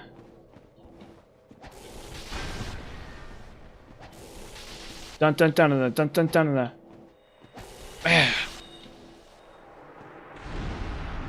Only a Sith deals in absolutes. Yeah, it seems like you. That's my guess of how you did it, which is, like I said, pretty impressive. Grant is OP? Isn't Grant like really terrible? I've looked into Grant before. It seems really awful. Because it's like very... Oh, okay, the scaling's okay. But you can't buff it, and it weighs 1 billion tons. And you need like 1 million strength. And... yeah, it looks like it's not that bad though, actually. I'm not going to use it, but it looks like it's not that bad. I'd much rather use a... yeah, Grant actually looks great, even. Can you... does it have the, Oh, I don't... this game, they don't let you even look at the attacks. Does it have a pancake? Does it pancake?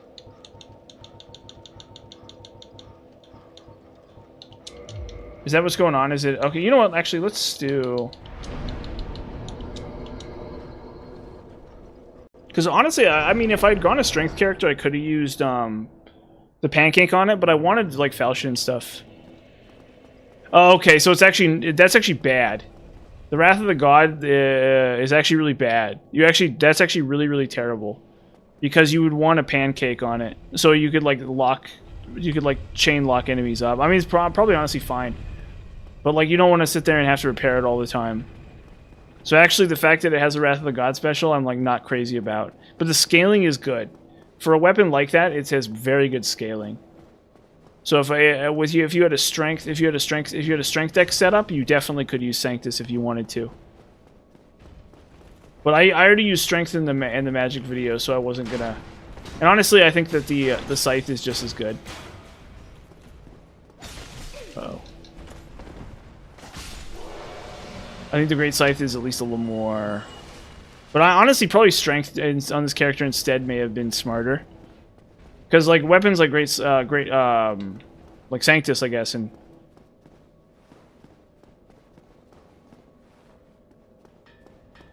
I could do... well, I could do Dragon Slayer Spear, huh? Couldn't I? But yeah, actually, it's not... well, I think it's not worth it, though, compared to a Scythe. Is the problem. I think a Scythe is still better. Okay, so we go... what am I doing here? We're gonna do Painted Garden Sword.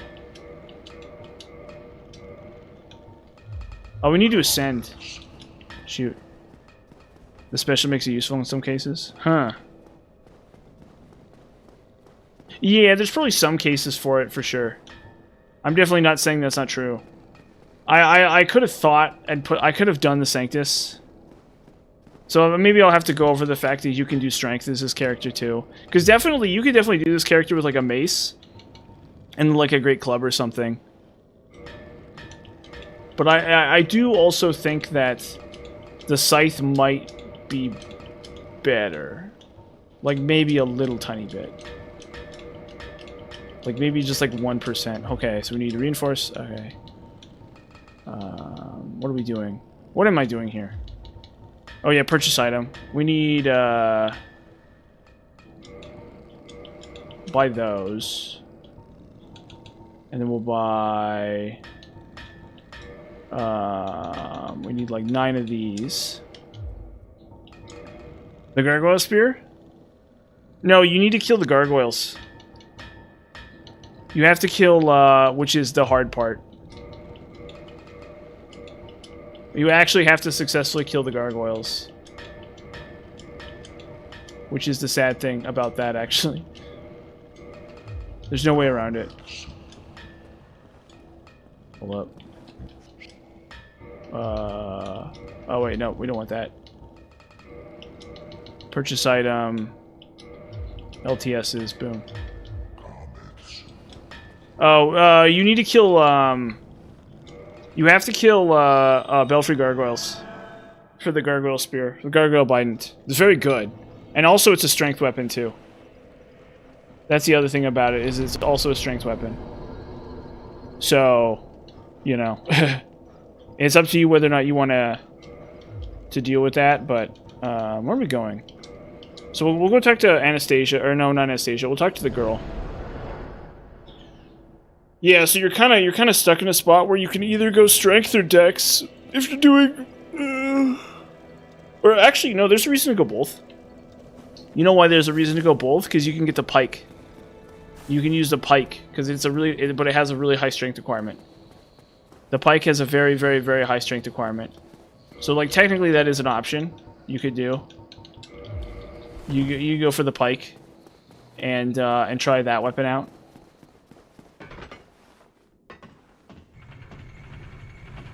Oh yeah, no, he's talking about in Dark Souls 2. He's talking about the Gargoyle's Bident from Dark Souls 2. Those weapons, yes, they're not very. They're pretty okay. They're only kind of okay. I think the halberd's probably fine because you can buff it and infuse it and stuff, but it doesn't have a thrust attack, so which is really bad. The problem with that is it doesn't have a thrust attack. But other than that, it's fine. Okay, cool. Oh wait, oh I don't have enough souls to buy this stuff. Yeah. What am I doing? What am I doing? Why am I? Okay, I was gonna talk to Rhea, and then I'm gonna go to the depths. I'm gonna grab the large ember. Yeah, well, that's the only way to go, and it's not a bad weapon early on.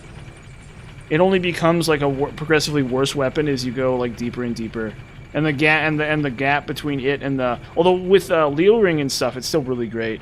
The problem is it's always going to be outperformed by the rapier in like almost 100% of scenarios, which is the problem with it, which like shouldn't really be the case, honestly. In my opinion, I feel like it should be the other way around, and the spear should be heavier than the rapier, but should outperform it, and maybe have like weaker crits or something. But they goofed up the design on the rapier. So spears underperform, and rapiers overperform, and so it's a mess. But honestly, they're not that bad, especially with buffs. You toss like a lightning, you toss like sunlight blade or something on them, they're still okay. It's not the end of the world.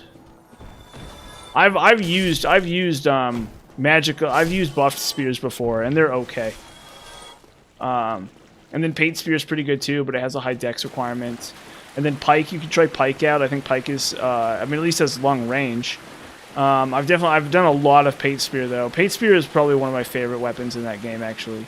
Even if it's like not that amazing, it falls off by the end, but other than that, it's really great. And then Gargoyle's Bident is also really broken too.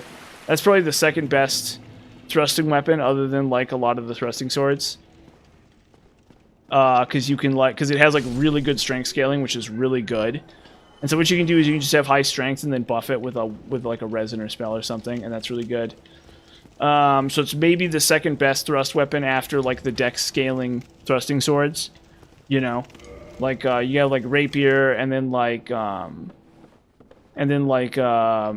ropera, and then And then like Ice Rapier, right? That's obviously really broken too.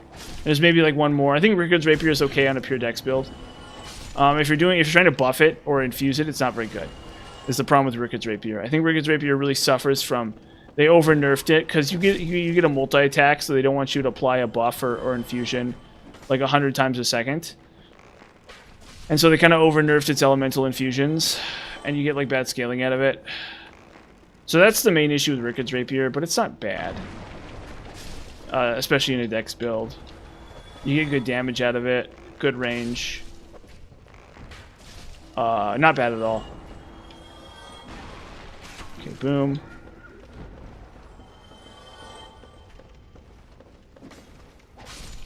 Okay. And then we still have to go the normal way because we need to kill the dumb spellcaster, I think. Or maybe we don't kill the dumb spellcaster? I think we backtrack and we kill the... Oh shoot, that doesn't kill.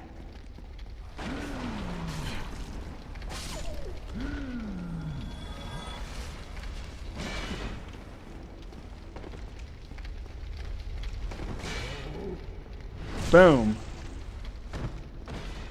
You know what the reason to do Dex though is because I get max damage from bow and arrow. That's actually a reason to do Dex as this character. Oh yes, I'm sorry. I should have remembered that. I keep forgetting that stuff.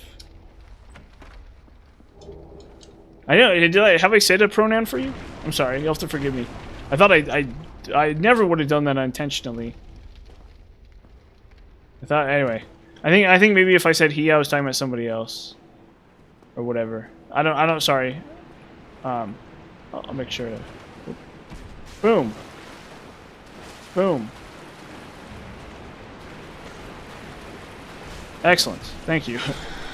Well, I think I called you dude, although I think in the modern day that's gender neutral, I guess, or whatever. Maybe I shouldn't say. I don't know.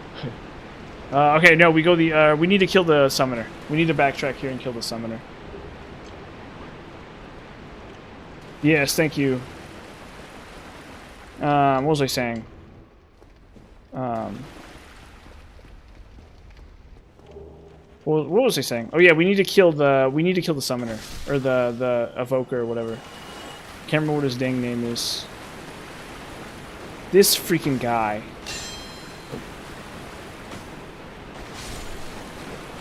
This freaking guy. Where is he?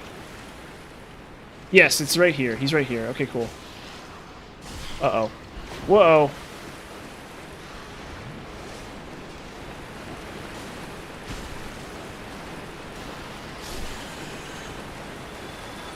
Okay.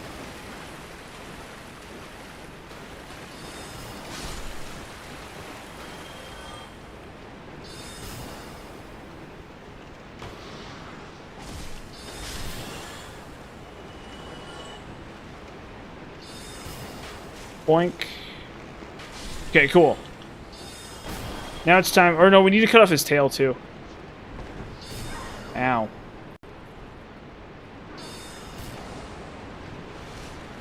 Can you believe this guy?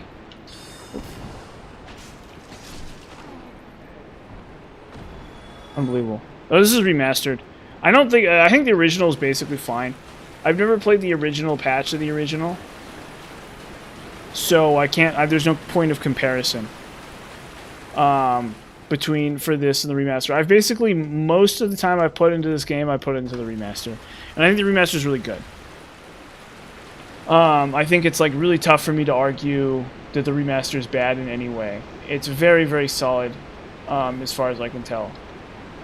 If the main issue with the remaster is it doesn't change that much, and it still costs as much as they're still charging like $30 for it or something. You know, that was the issue with the remaster. The question is not whether or not it's a fine game. It's a fine game. The question is whether or not it's worth the cost that they're charging for it. Especially considering they're taking Prepare to Die edition off. So, you know, it was one of these things where they got two purchases out of me, right? I bought Prepare to Die on sale for like, you know, $10 or whatever, you know. And then they you know, they charged me again for the remaster, and I paid full price, right? So maybe I got Prepare to Die for like 20 or 30 bucks or something on sale. I don't know, right? But I paid a flat amount for Prepare to Die, and then I paid an amount for remaster, right?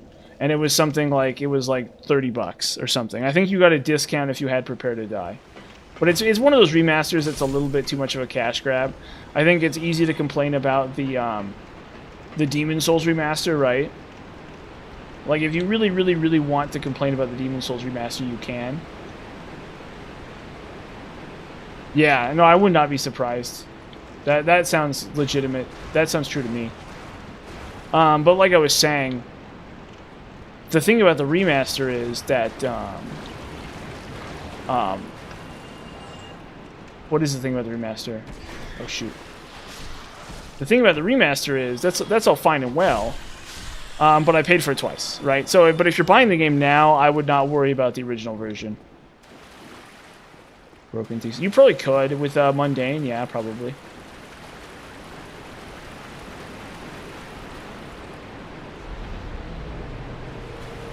The font. Oh, is there a font update for the remaster?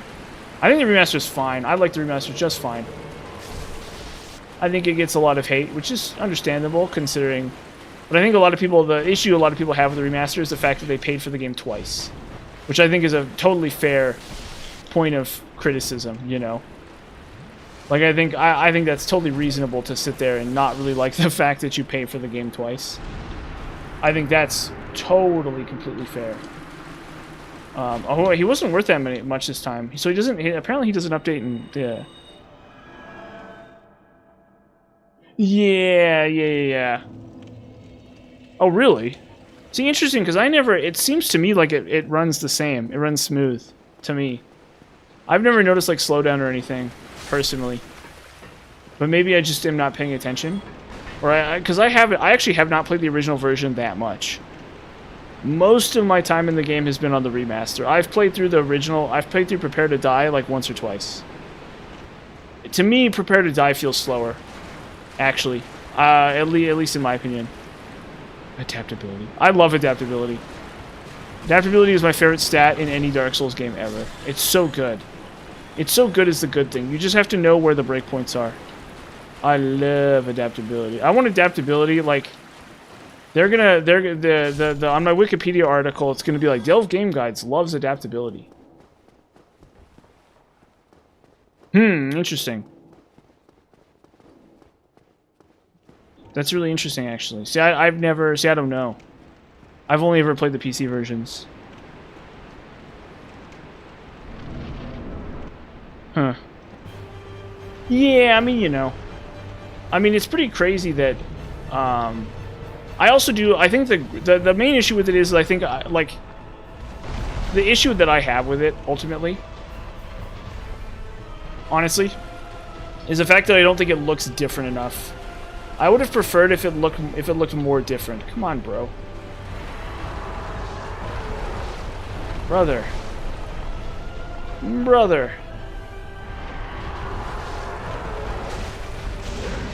Cool, thank you.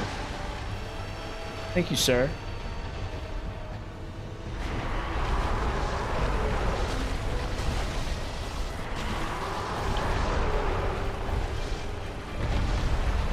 Can you please do the slam?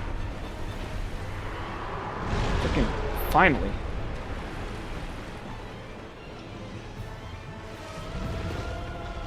He didn't even do the charge.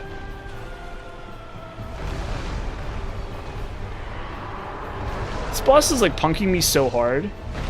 Ow! This boss is punking me so hard. The remaster? No, I have not. That's interesting.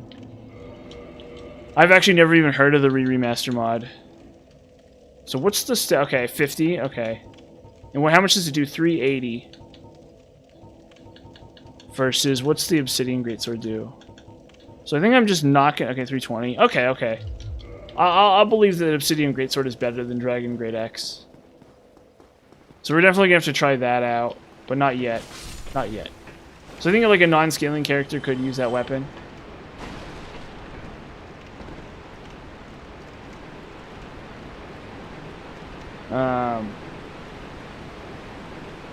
But it's like, you know, I think that those weapons are just not going to be able to compete with the raw damage from the actual spells that I have, but we'll see. And I have the large ember, so I can do, so I can get the longbow up, and then I can get, so I get the longbow up, and then I get, because we're gonna look at Priscilla's, or not Priscilla's, we're gonna look at Gwendolyn's bow too. Not yet.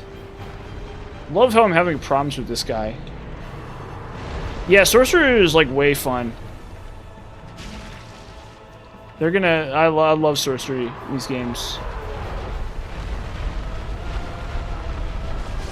Ow! Oh my gosh! That killed me in one shot. Holy heck! This guy's going crazy. This guy's freaking going crazy. My goodness. Holy heck. Now, there was a lot of souls I lost, too. Holy heck. Gosh darn it. Unbelievable. Unbelievable. Apparently, I don't know how to do this boss. I need to get this. I need to get this scythe upgraded like pronto and fast. Because I don't think this falchion, like, it's a great weapon for some bosses, but it's not ideal for a lot of these bosses. Are they? Well, chime hexes are always strong. As far as I know, chime hexes are stronger than staff hexes. The problem with chime hexes is the number, like, is the game routing with chime hexes is a lot tougher because you don't get as many copies, they consume more attunement slots, and the actual amount of damage you get extra is not that much. So chime hexes are better than staff hexes, but they're not by enough to offset the problems with them. So you need more attunement slots, you get less casts. Like, I don't know how you're supposed to use chime hexes, like, at all, honestly. To be honest. I actually don't know how you're supposed to use chime hexes because they're, like, very awkward. And I've done it in the past, too. They're very awkward to use. They're not bad, but they're very... To me, they feel very, very, very awkward to use. But they're definitely usable. And you don't really... And the thing is, like, 10 to 20% extra damage... 10 to 20% of extra damage is not worth it for the downsides. That's really the core problem with them.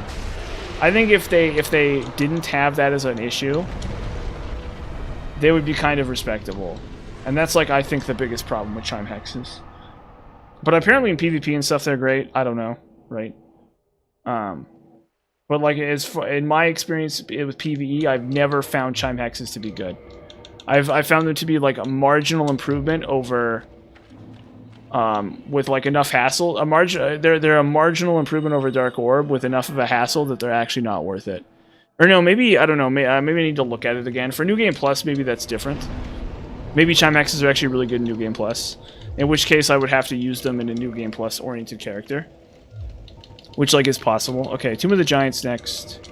We're finally gonna kill Nito.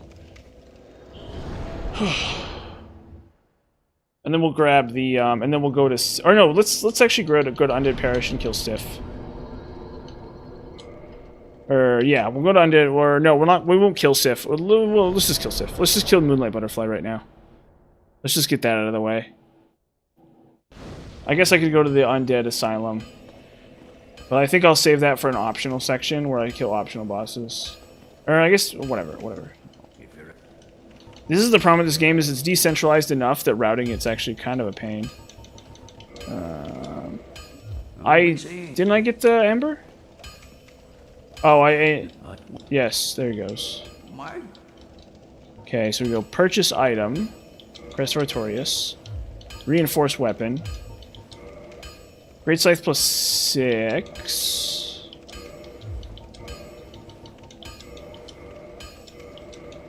Boom. Okay, cool.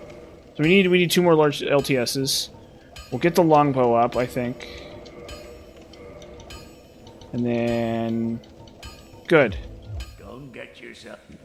Cause you need like so many...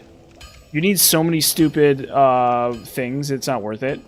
It would take more time than... It would take enough time that it wouldn't be worth the effort. Is there a ring of fog cheese for Nito? Well, we gotta kill... Let's kill Moonlight Butterfly first. Yeah, so you're getting a little tiny bit of extra magic damage. So honestly, Darkmoon Blade at this point, I probably should do. I probably should switch to Darkmoon Blade at this point just for a little tiny bit of extra damage. But against some of these bosses, it's not really a big deal. And I think some of them are slightly weaker to lightning. No, I'm not doing it off stream. I'm like... I want to play other video games off stream. No offense. Like, I could do it off stream, but I'm not going to. It's not worth the effort. I'm gonna say that in the video that it's not worth the effort. Like, yes, you could do it. Oh, and to be fair, you'd be farming a lot of souls the whole time, too. No, it's 2.1. Yes, it's 2.1. Oh, okay. No, I'm not doing that cheese either, because I have Divine Katana. I don't have to do that cheese because of Divine Katana. So it's just, like, not a big deal. Is the thing. If I didn't have a Divine Katana, I'd consider that, but... it's about 6s. I definitely think strength is another option here too, for sure. But oh no! The reason not to do strength is so I can use a bow. Duh. I keep forgetting why I'm not using strength. I mean I'll consider it, but I don't want to be in a position where I accidentally pull them over. Like I have a setup for the boss, and it's just not essential. Like, I don't know. You might be onto something a little bit, for sure. Maybe I'll try it. Maybe I'll just, like, try it out. Honestly, I'll just try it out. We'll just try it out. I keep saying no when what I need to do is I need to try it out. Because maybe it's really broken. Maybe it's, like, really good. You know what I mean? Like, instead of sitting here pretending... Because I do have a setup, for sure. That's the thing is I do have a setup, right? Obviously, I'm a smart guy. I have a setup. Played this game a bunch of times. I have a setup, right? The important thing is I learn new things, right? Like, that's the idea here. I gotta do myself a favor and learn some new things. So I think maybe I will try the Ring of Fog Cheese. Freaking doggo.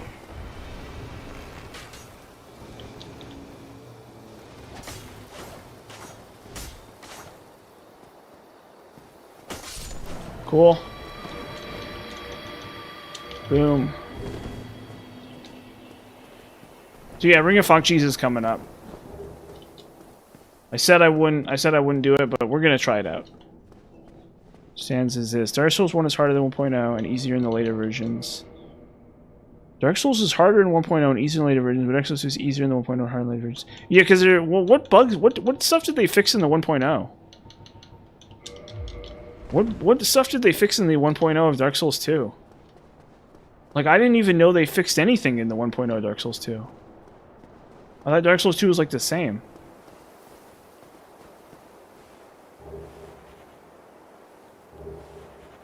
Huh, interesting.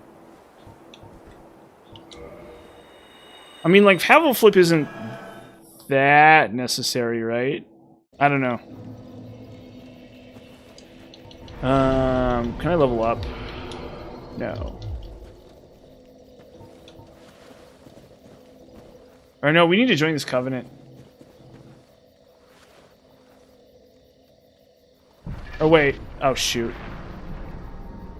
Oh my gosh. So I gotta kill... Oh my gosh. Shoot. Maybe I'll kill Hydra right now, actually. I'll come back to this later, maybe?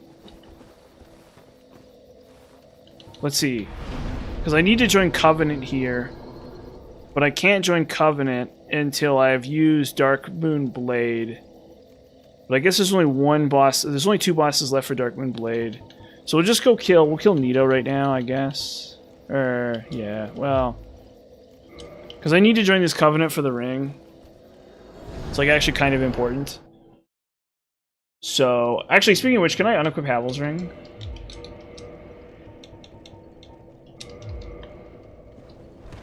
Can I unequip Havel's ring yet, actually? Yes. Okay, cool. So I guess... Oh, yeah, we're gonna need a Ring of Fog cheese, huh, aren't we? We're gonna give this a... We're gonna give this a whirl.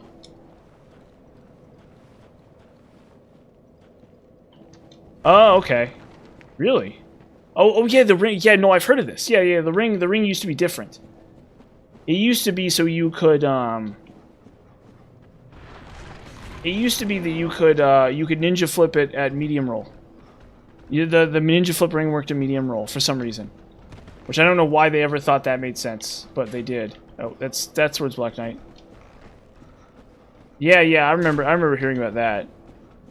So that is really broken because it makes that broken ring all just even more broken. And speaking of which, we need to get that ring, which is why I'm not going there now. Hey, dude, what's up? Not too much. I'm enjoying some Dark Souls 1. I'm thinking hard. I'm doing some hard thinking. My Dark Souls 1 routing and so on and so forth. It's a joyful experience, it is, for sure. Yes, I've leveled health a bunch now, yeah. Because I ran out of offensive stats to do. So I guess I could do strength, honestly. But it's probably not worth doing. Yeah, I could do strength.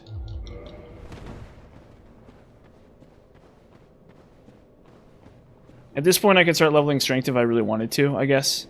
But at this point, I kind of need the extra health just so I can survive attacks. Because there's gonna come a point where I don't want to get one shot, and there's like no stipulation that I have to. Like it's just not like I could do. Oh, I'm soul level 113. 113.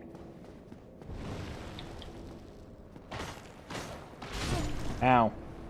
See, it's like stuff like that. I'm like really afraid of killing me.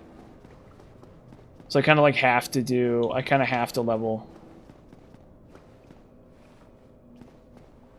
No, I disagree. I think quality's worse than strength or dex in that game. It's interesting, actually. What weapon did you use? Because that's the opposite of my experience. What weapon did you use? Oh shoot.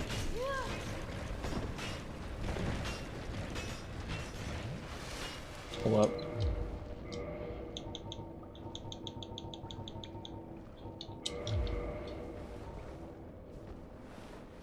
Yep, soul farming the phalanx, that's right. We could do that if we wanted to, but we're not going to.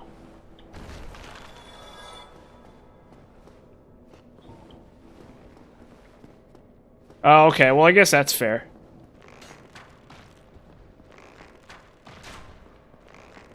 Yes, that's the problem with Faith, is that you're kind of supposed to do that. You actually are supposed to be farming the phalanx with Faith. There's actually no reason not to do that. It's kind of the issue with it.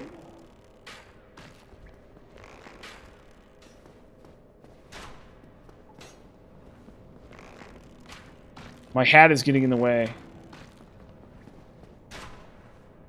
Oh, wait, why what?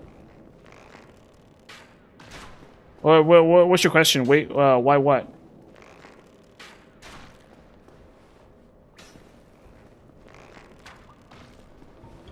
Gosh. It just feels so good is what it does.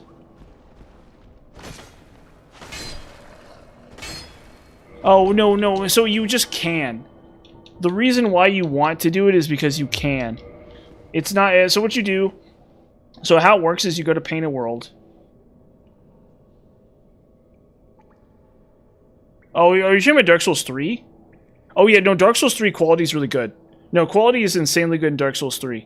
So here's the thing about farming. No, I thought you said Dark Souls 2. Sorry. No, Dark Souls 3 quality is ridiculously good. No, I agree, actually. If you're talking about Dark Souls 3, quality is insane. Quality is actually really bonkers, because you get the stupid ice sword and stuff.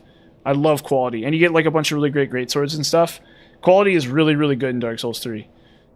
For some reason, I missed one of the lines. I thought you were talking about Dark Souls 2. But anyway, so here's the thing about the phalanx farming. Okay, so let's see. So you're a Faith character, right? How do you make yourself stronger? Well, one thing you can do is you can have the Darkmoon Talisman. Okay, that gives you, if you have really high Faith, that gives you a little tiny bit of extra damage. Okay, right? That's one thing you can do, right? So how do you get the Darkmoon Talisman and Darkmoon Blade? Well, you farm crow demons, right? So if you're in the painted world, there's those dumb crow demon enemies, and you can kill them, and they might drop talismans or souvenirs or reprisal, right? So you're farming. Okay, so let's say for the sake of argument, you're going to the painted world and you're farming the crow demons, right? Which is like a totally reasonable thing to do. It's not really a great use of time, but it's totally reasonable, right? Well, if you're doing that and you have Wrath of God, you can kill Phalanx anyway. Does that make sense? So you start at the bonfire, you kill Phalanx with Wrath of God, you kill 3 crow demons, you homeward, you repeat the cycle. Okay, so there's actually no reason not to farm Phalanx. You kind of have to farm. It's not you have to, but if you're doing a faith character, you basically should kind of be considering farming Phalanx. Yeah. It's just like you have 2 reasons to do it, and both those reasons are okay, so it's good enough to do. And he's worth a lot of souls too. And then so it's just that simple. I wouldn't recommend it as any other character. You don't really need the souls as a pyromancer. You don't need Darkmoon Talisman as a pyromancer. You don't, you know what I mean? Like you could, and if you're playing as any other kind of character, farming the Phalanx is very difficult, right? Like you can't really kill the Phalanx super fast as a wizard. You can't kill the Phalanx super fast as like a strength character or something, right? So if for any of those characters, it wouldn't be worth the time. But like I think Faith sits in like a perfect storm where it's worth it to do that exact thing. It just happens to be that case. And you get the Darkmoon Talisman. If it weren't for Darkmoon Talisman, it would be less worth it too. Because it's like if you're playing as a Faith character, you're already struggling to find ways to make your character stronger. And Darkmoon Talisman is just one of those ways. So I'm going to get like a little tiny bit of extra damage here just because I have Darkmoon Talisman. Oh, they do... No, they move forward still. It doesn't work.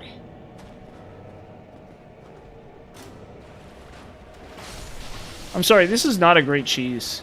Maybe they fixed it or something? Maybe this is like stronger in previous versions? But that was not a good cheese. I'm sorry. These bony boys saw that coming a mile away.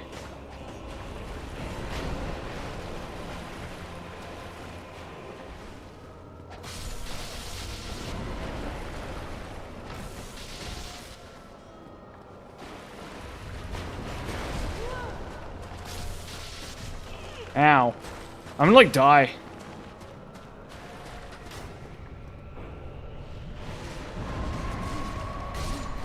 Ow. This is gonna like, be like really bad. Cause they keep coming back, yeah. Yeah, that was not a good cheese. That was not a good cheese. Oh, okay, no, the big ones in the back don't no matter what you do. The big ones in the back don't even notice you at all. As long as you fight them in the right area, you should never fight. You should never have to deal with the big ones in the back. Those are like a non-issue. Okay, cool. Whatever, we'll try this again.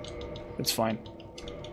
I'm glad that we tried. I lost a lot of souls there, but it's fine. Like I said, we can always farm more. Yeah, exactly. That's the problem with this character.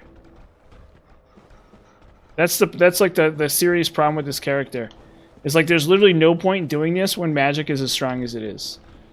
This character is like very terrible to do. This character is like so much worse than a wizard. Yeah, they are. And they're not even very good. That's the thing. They're not even very good. If they were a lot better, they would be good. But they're not good. They're just bad. It's stuff like... It's like... Well, Wrath of God's okay. Wrath of God's okay. Sunlight Spear's okay. But they're just like not that bad. Because I don't have the right one. I'm like, I don't want to farm Sunlight Metals, so I'm waiting to go to New Game Plus Plus to get them. And so I don't have Sunlight Metals. And so like like look, I have 7 Sunlight Metals. So next cycle I'll get the Lightning Miracles. Next cycle. Not this cycle, but next cycle. I'll get the Lightning Miracles. And then I'll use those. And they're really bad. So it's like, doesn't matter. Yeah, Dark Beat is just better, absolutely. That's the unfortunate truth about... That's the inconvenient truth about Dark Souls, shoot. Dark Souls, 1 or whatever. Faith, yeah, exactly, that is Faith's problem. 100%. There's no way around it. Nothing you can do.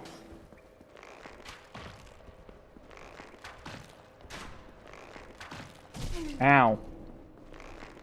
Boy, he really threaded the needle there, huh?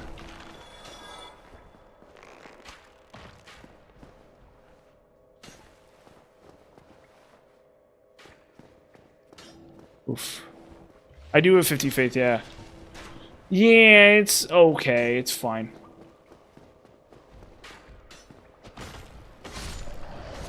Fudge.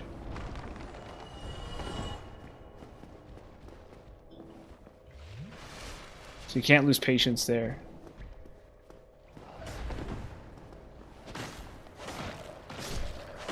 Cool. Oh, really? Faith is, it's fun. It's bad. Faith is bad in these games, generally. It's like the hardest stat to use in most cases. Because you don't really get very much damage, and instead you get a lot of defenses.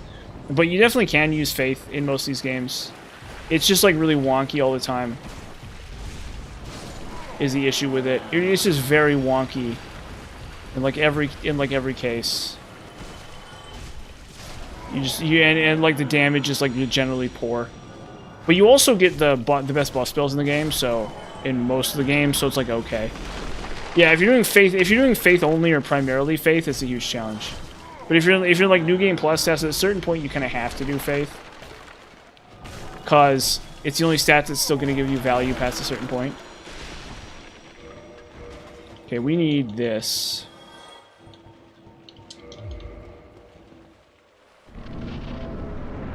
Yeah. Oh yeah, farming phalanx. Are blessed weapons? Are they? How are they in Elden Ring? Are they really bad? Shoot! Lucky me. Lucky me, I pulled that off.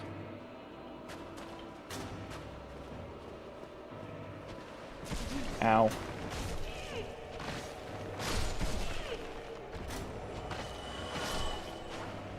Shoot.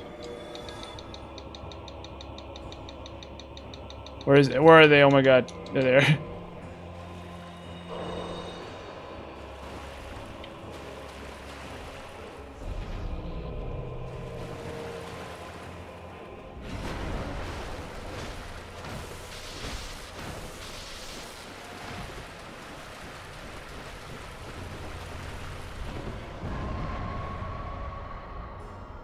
Jeez.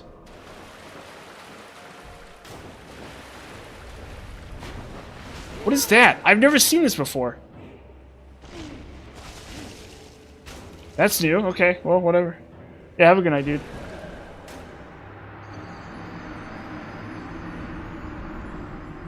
Called Hellpoint? What was the build? Oh, it's bad. Oh, because like Radagon is like a billion HP and stuff, probably, right? Shoot. This guy is like causing me problems.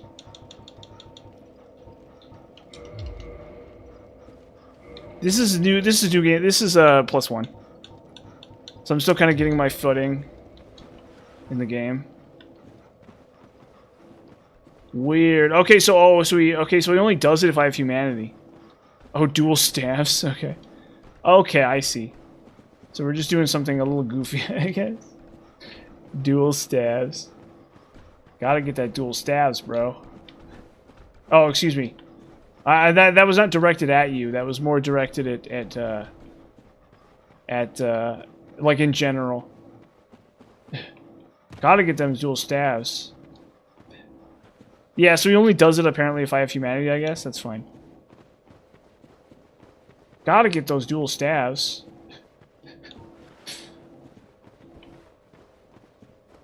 Gotta get them dual staves.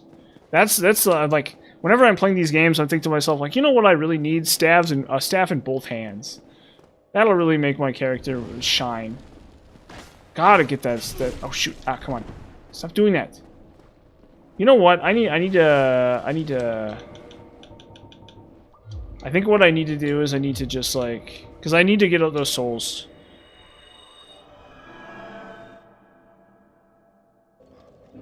I need to do this. I need to get the fire. Need to go reverse hollowing. And then I need to kindle. I like how much worse this character is than the last character. How unbelievably bad this character is compared to the last character. It's like kind of comedic. Actually, whatever. Now we got that covered. So now we have more Estus, which may actually make the difference here. And then okay, Divine Ushikatana, yeah, got that. I'm like actually amazed how bad split damage like ruins this character. Only 2. I only have 2. Just enough for Sunlight Blade and Homeward. That would be funny. I am playing offline. Yeah, generally I play offline. Just because it's like less of a distraction. If I wanted to play against other people, I could play League of Legends. Stuff like that, you know. Like I don't mind playing against other people, but I need to be in the mindset where I'm like, "Oh, I'm going to like PvP." Like that's what I'm going to do. And like I don't want like an entire like it's bad enough that I stink at this game. Yeah, well, maybe I should. I don't know. The problem is, maybe for the next cycle, that's what I'll do. For the next cycle, maybe I'll do that, because you might be right that that's actually more optimal than what I'm doing. Because it seems like I'm not hitting him that hard. It really does seem like I'm just not hitting him that hard, which is an issue because I obviously have to hit him to do damage.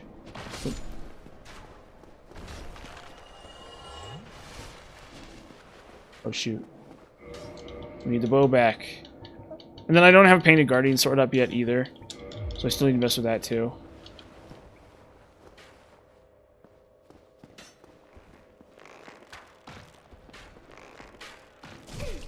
Ow.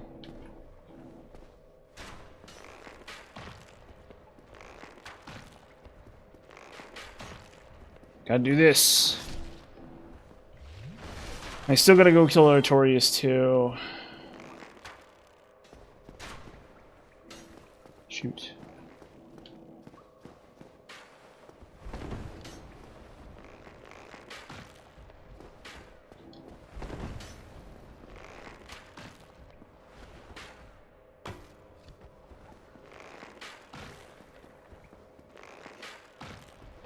Okay. Yeah, well the issue with Painted Guardian Sword is I don't actually think it's the highest DPS weapon in the game. I'm like not convinced. You'll have to forgive me. But I'm like not convinced. We're gonna see. Considering I don't have it yet. Interesting. We'll see. We'll see. Okay, okay, we'll see. Once I get the big ember, we'll give it a shot. We'll give it its fair shake. But it looks like it's too close range to be useful.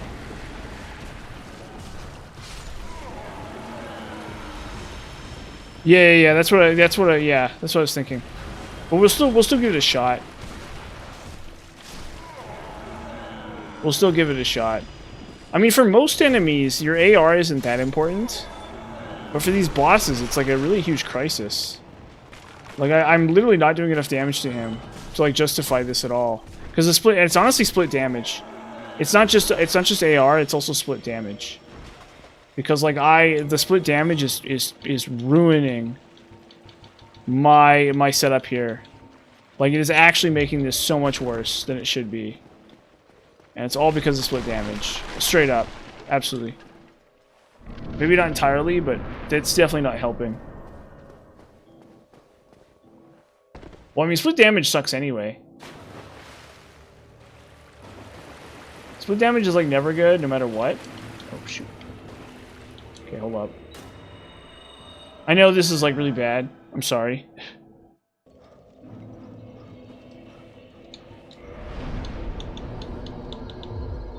I fumed the remaster. Yeah, we're in Dark Souls 1. Did you, was it hard? Interesting. Okay, we'll use this. Get that out of the way. Oh, I still need more. Fudge. Gotta try that again. It's like, this is so much harder than magic that it's like not even funny. This is like legitimately much harder than magic. I guess I could equip a different set of armor. Right? Like, because I have Havel's ring on, right? So what if I did like, what if I did this? What if I just like went brass? For my fashion souls. What if I went, okay, that, I don't think it's gonna work. Huh. That's just, like, there's no way you're doing as much damage as I am right now, though. I think I'm just doing it badly, I guess. Because it's definitely not as good as magic. But I don't know, maybe I'm just doing not as much damage. Or something. It shouldn't be the case, though. It's like, Falchion hits pretty hard for what it is. But maybe, I think maybe I'm just, like, goofing this up like crazy.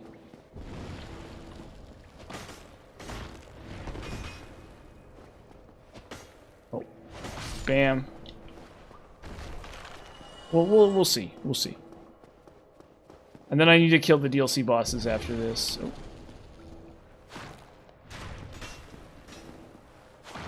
There we go. Okay, cool. This is a little bit better. Oh, come on.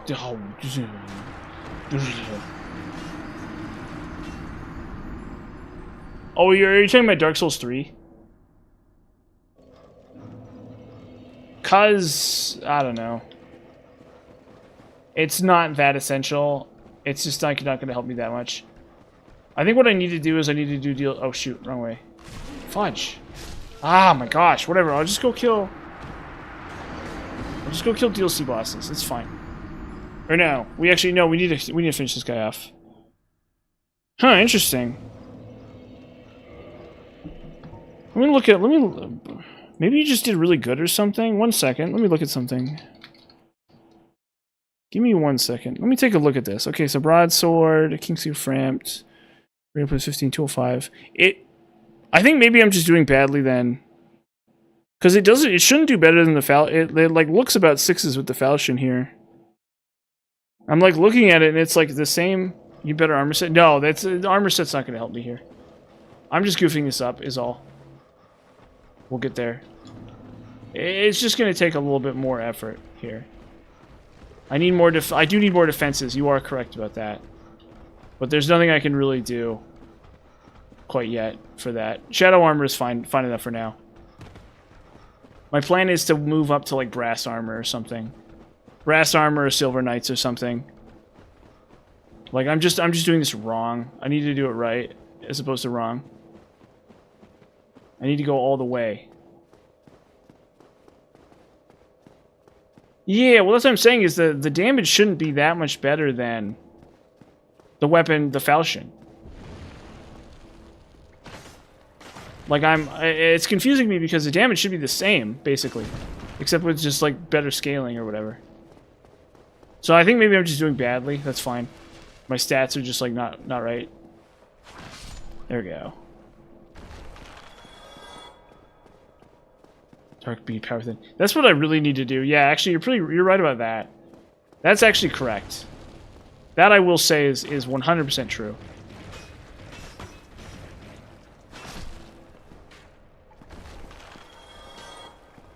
Well, I mean, I think if I could dodge better, that wouldn't be a problem. Oh shoot. Like, there's some growing pains here. There's some growing pains here. Don't get it twisted. We got some growing pains here, okay? It's just how it is sometimes. You gotta accept the fact sometimes that you're gonna experience some growing pains. You're gonna have to learn some hard lessons about how the game works. It's like one of those miracle of life type deals. We're learning hard lessons here. Actually, you know what? I'm able to do the strong attack. Let's actually try the strong attack. Maybe I'm just not doing the strong attack. Maybe that's what it is. I'm just not doing the strong attack. That's a likely story.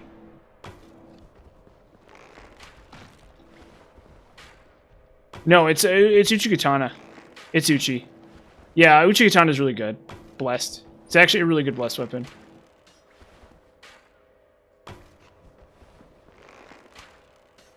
Why did that not hit? Why does this game hate me? Uh-oh.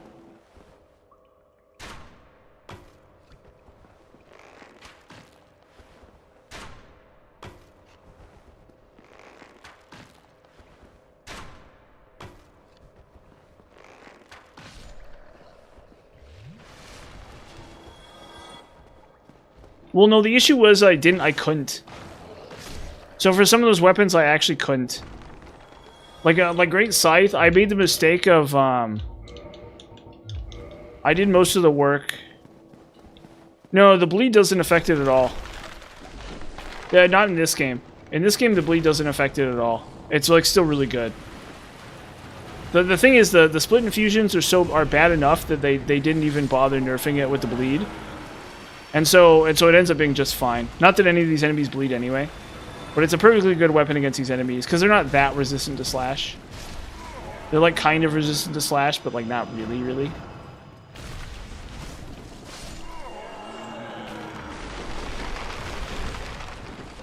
Okay, we'll try this again.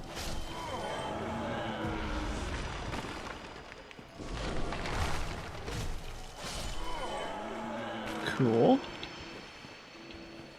Okay, let's give this its shot.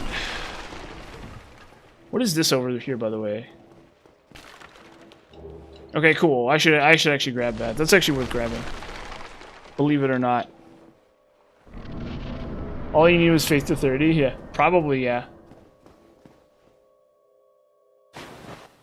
Well, no, for the talisman, higher faith does work. Faith does matter for the talisman, actually. Where are the skeletons? Bring me the skeletons, please.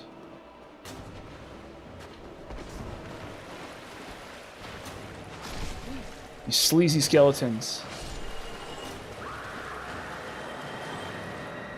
Oh, I did it wrong.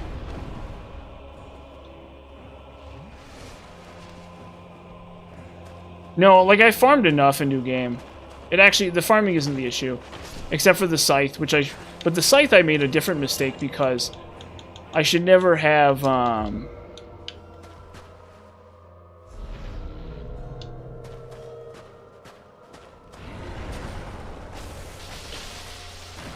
Okay, that's okay. Yeah, okay, sure. It's fine.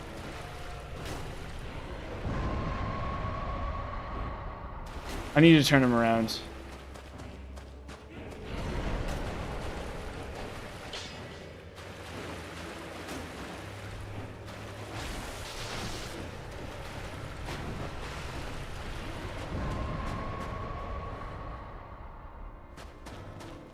No, well, I did enough prep work, frankly.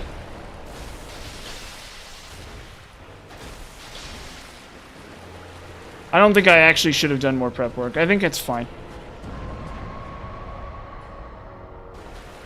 Well, I don't have it at +5 yet, because you have to farm those stupid things.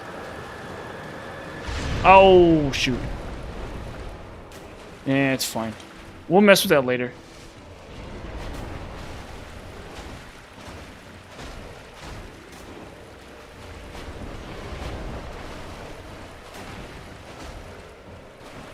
This is fine.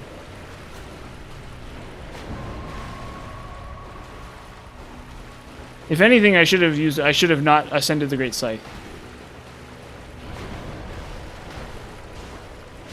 There we go. Jeez, finally. Okay. See, there you go. Sometimes you just gotta put in the work. Sometimes you just gotta put in the work. That's what's really going on here. It's all about the work.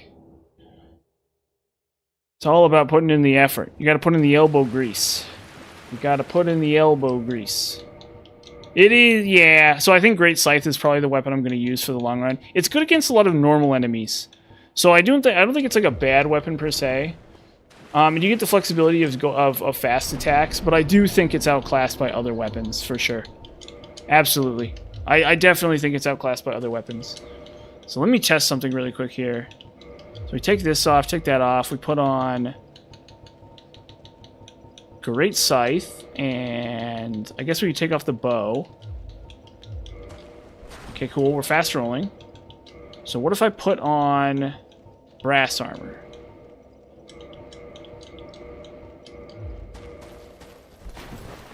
Oh, I need to grab Armor of Favor, too.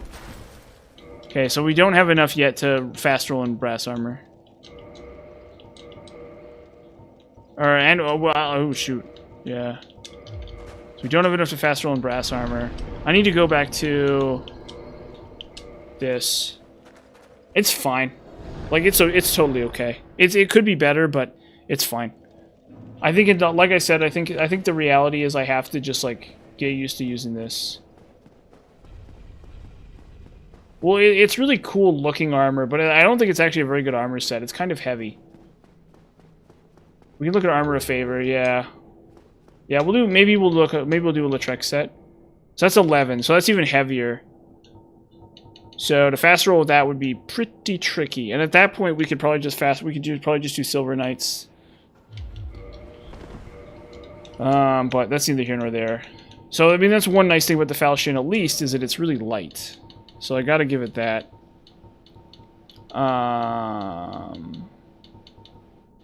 What am I doing? Wait. I guess I could just break the Covenant and come back. So maybe what I'll do is I'll grab Darkmoon Blade right now, actually. So I can grab the very large Ember.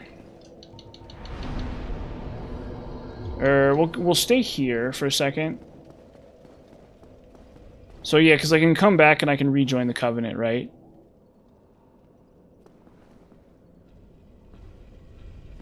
Now, Fast Roll's really good. I like Fast Roll. Like, it's not necessary, but it is really cool.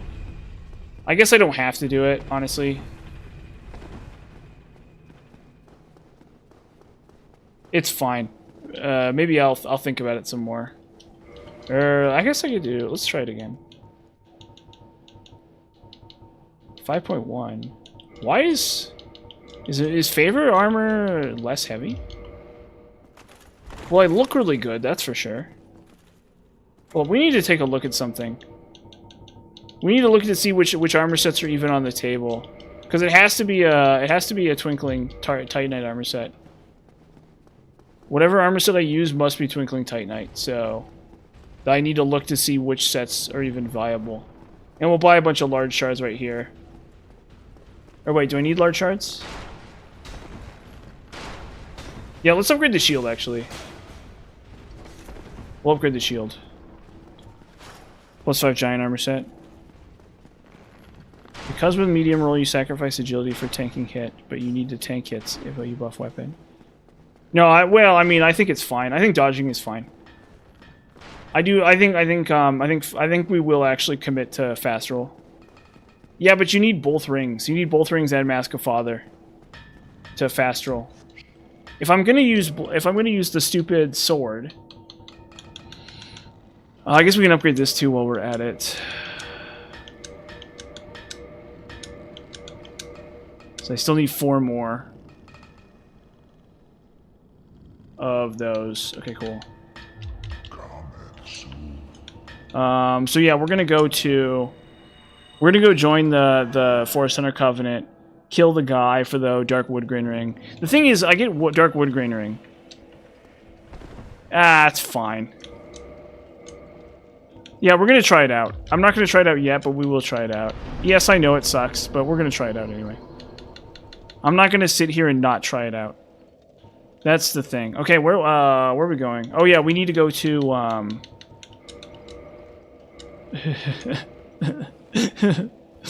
we're gonna give it a shot. It will suck. Don't get me wrong, he's right. But that's okay, because we're gonna try it out anyway. We're gonna do it as like a nice little experiment.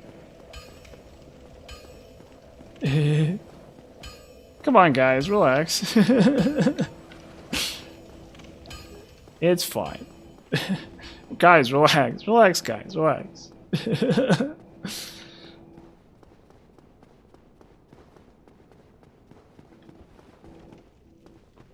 Speaking of which, I need to take out my trash. I'm actually not struggling. I know exactly what I'm doing. It just the execution is just harder than I would like to admit that it is. It's purely a matter of execution. I'm actually not struggling at all. I've played this game many times and I'm a master at it. Whoa. Oh.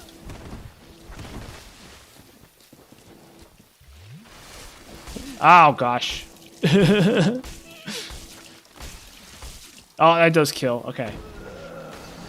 Do you really? I only have like 800.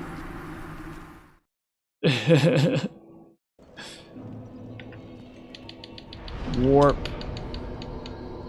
Undead Parish. Where am I going?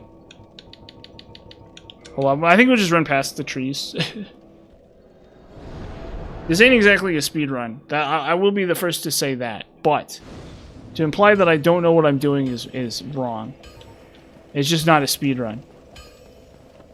I still got a couple more, well, you know, it's fine. The Falchion's okay.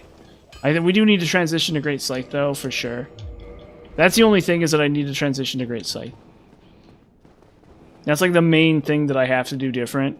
Although I think for 4 Kings, I think Falchion is just fine. I think for some bosses, Falchion is fine. I think for others, it's not. I think for Nito, it's not so amazing. I think maybe for DLC. Slumber Dragon Crest Ring and Hidden Body. Well, I should be doing that. I probably should be doing that too. But, well, I could just do Ring of Fog. Because Ring of Fog is the same thing.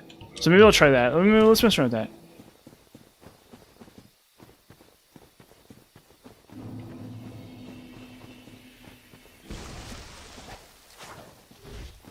Oh.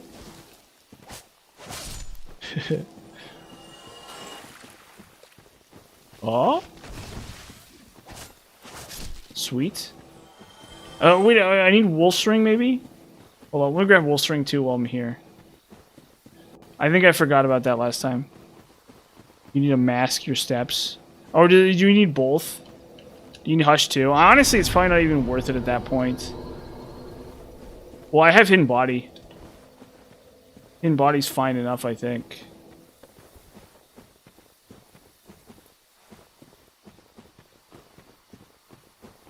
See, what I need to do is I need to take out my trash.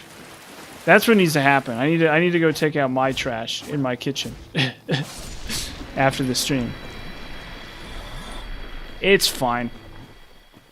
Where is Wolfstring this way, right? So I may need Wolfstring. I don't think it's as essential as another type of character. Oh, what is he? Oh yeah, he dropped Scream Blossom.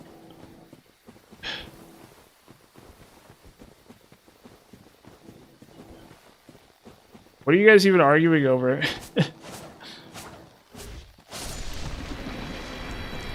Yeah, okay, cool. So I knew it's somewhere, or yeah, it's up to, it's definitely around here somewhere. Oh, yeah, it's, right here? No? Just these weird goofy enemies.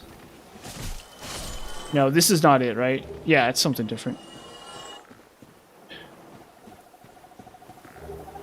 I'm confused. I'm very confused as what's going on in chat, to be honest with you.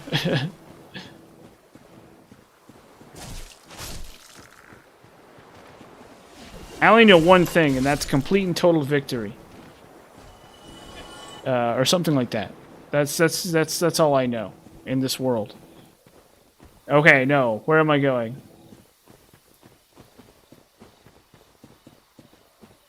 When you're 8. See, I'm 30 actually. Can you guys believe that I'm 30 years old? It's unbelievable. How do you get into my position? You're 18. Where? Okay, I'm missing it. I know it's somewhere around here. Yeah, well, yes, I inferred that. I'm actually, but I was just saying that I'm 31. I'm just telling, you know, gotta tell the stream chat about myself. Oh, no, it's right here. Okay, I found it. This is it right here.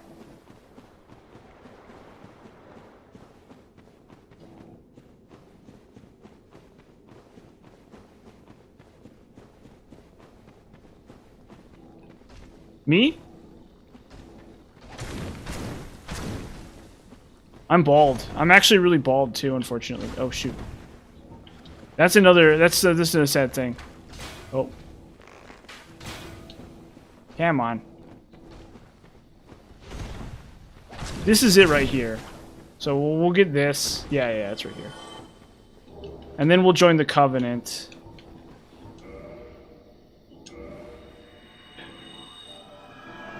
No, I do not have long hair. I got real short hair, too. Because I don't like long hair. It gets in my way. Okay, we gotta join this covenant.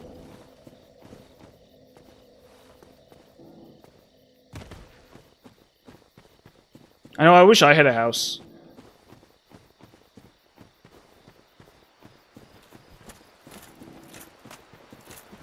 That's one thing I wish I had was a house. That'd be nice.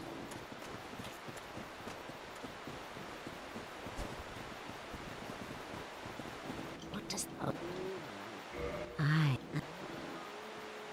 You know, see, there's some people that have, like, kids and no houses. That's so crazy. When you really think about it. If mine sense fend them, I shall thou but thou the clan death. Okay, so we need to kill what's-his-face. Now we kill Shiva of the East.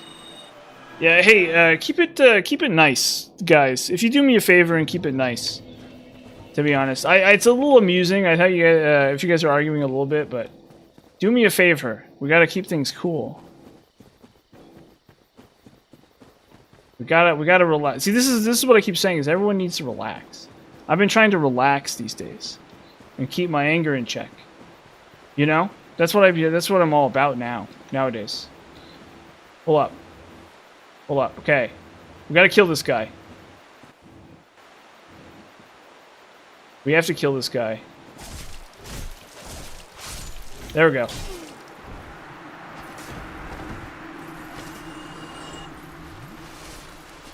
Okay. There it is. Sweet. Excellent work.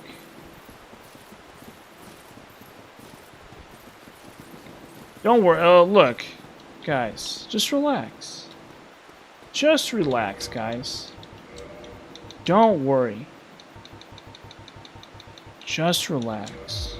Now I ninja flip. Okay? Doesn't that cheer you guys up that I ninja flip now? Think about it. Now I ninja flip. We don't have to worry about any of the whatever. Because I ninja flip. Bam. Bam. Look at this. Tell me this doesn't bring a smile to your face. Tell me this is the best thing to happen. Exactly.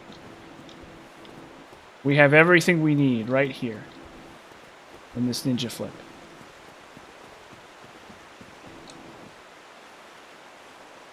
And then soon, pretty girls will see my ninja flip and they'll be like, wow. Yeah, I murdered him brutally. For my own amusement. For my own amusement. I murdered him brutally. But now I can ninja flip, so it's fine. We need that, we do need that setup. For sure. Oh, come on. Well, okay, ninja flip doesn't work if you don't use it. Remember. Ninja flip doesn't work if you don't use it. Oh, God. Oh, God. Stop. Freaking doggo. Unbelievable. Oh, come on. Okay, well, like I said, ninja flip only works if you use it. If you actually use the thing, then it works. But if you don't use the thing, it doesn't work. Keep that in mind. Don't do it that way. I know, boy, Sif is just, like, killing me. He's, like, stabbing me in my dong or whatever. He's attacking me. He's, like, crushing my spirit or whatever. Unbelievable. Freaking doggo, huh? How are you supposed to deal with a doggo like that? I don't know. And apparently Shiva's there now too. Forever. He's mad that I killed his friend. So he's gonna hunt me down forever. Like I'm a wanted fugitive now. You guys need to focus on the ninja flip. Do me a favor and focus on the ninja flip. Look at that. Doesn't that fill you with so much joy? The cats are interesting. Usually I hidden body past them. You can hidden body past them, and that's an option. Another thing you can do with the cats is you can oh,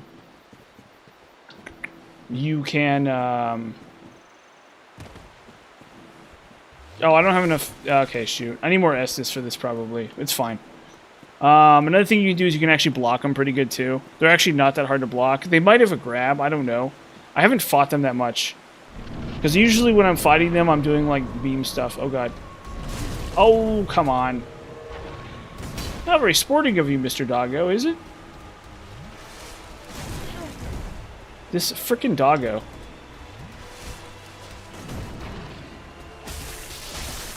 Heckin' pupper, huh?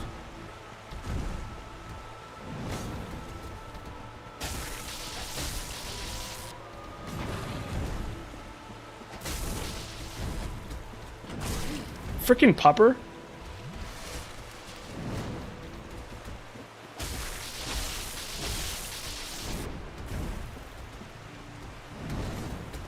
There we go, jeez. Okay, cool.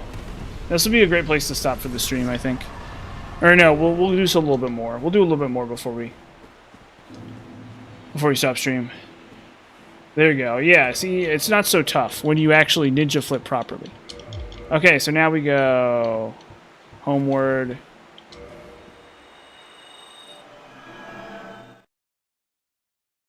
Yeah, so they're really there was a really, yeah, you can even get the event still.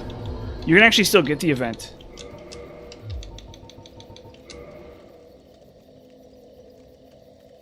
You can still get the event.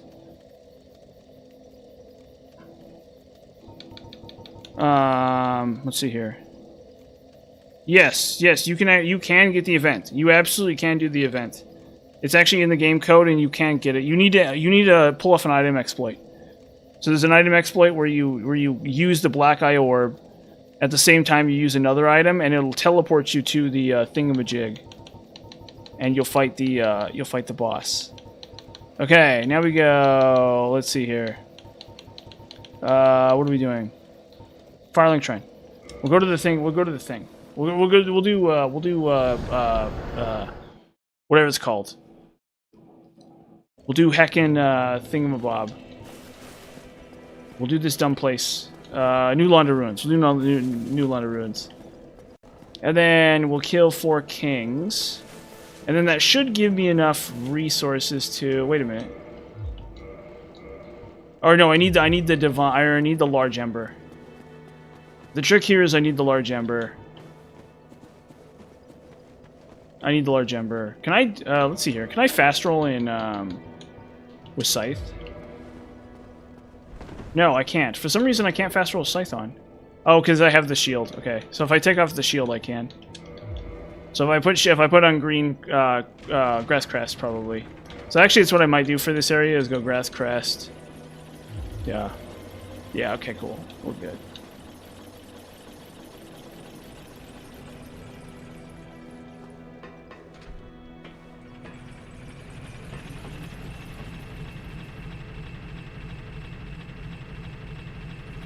Yeah, but he does have cut content for Painted World, but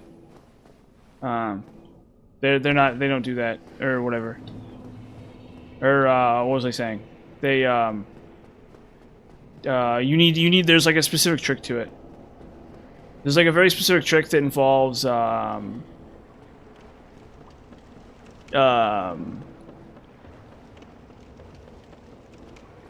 is it? Let's see here. It's a very specific trick and it involves oh,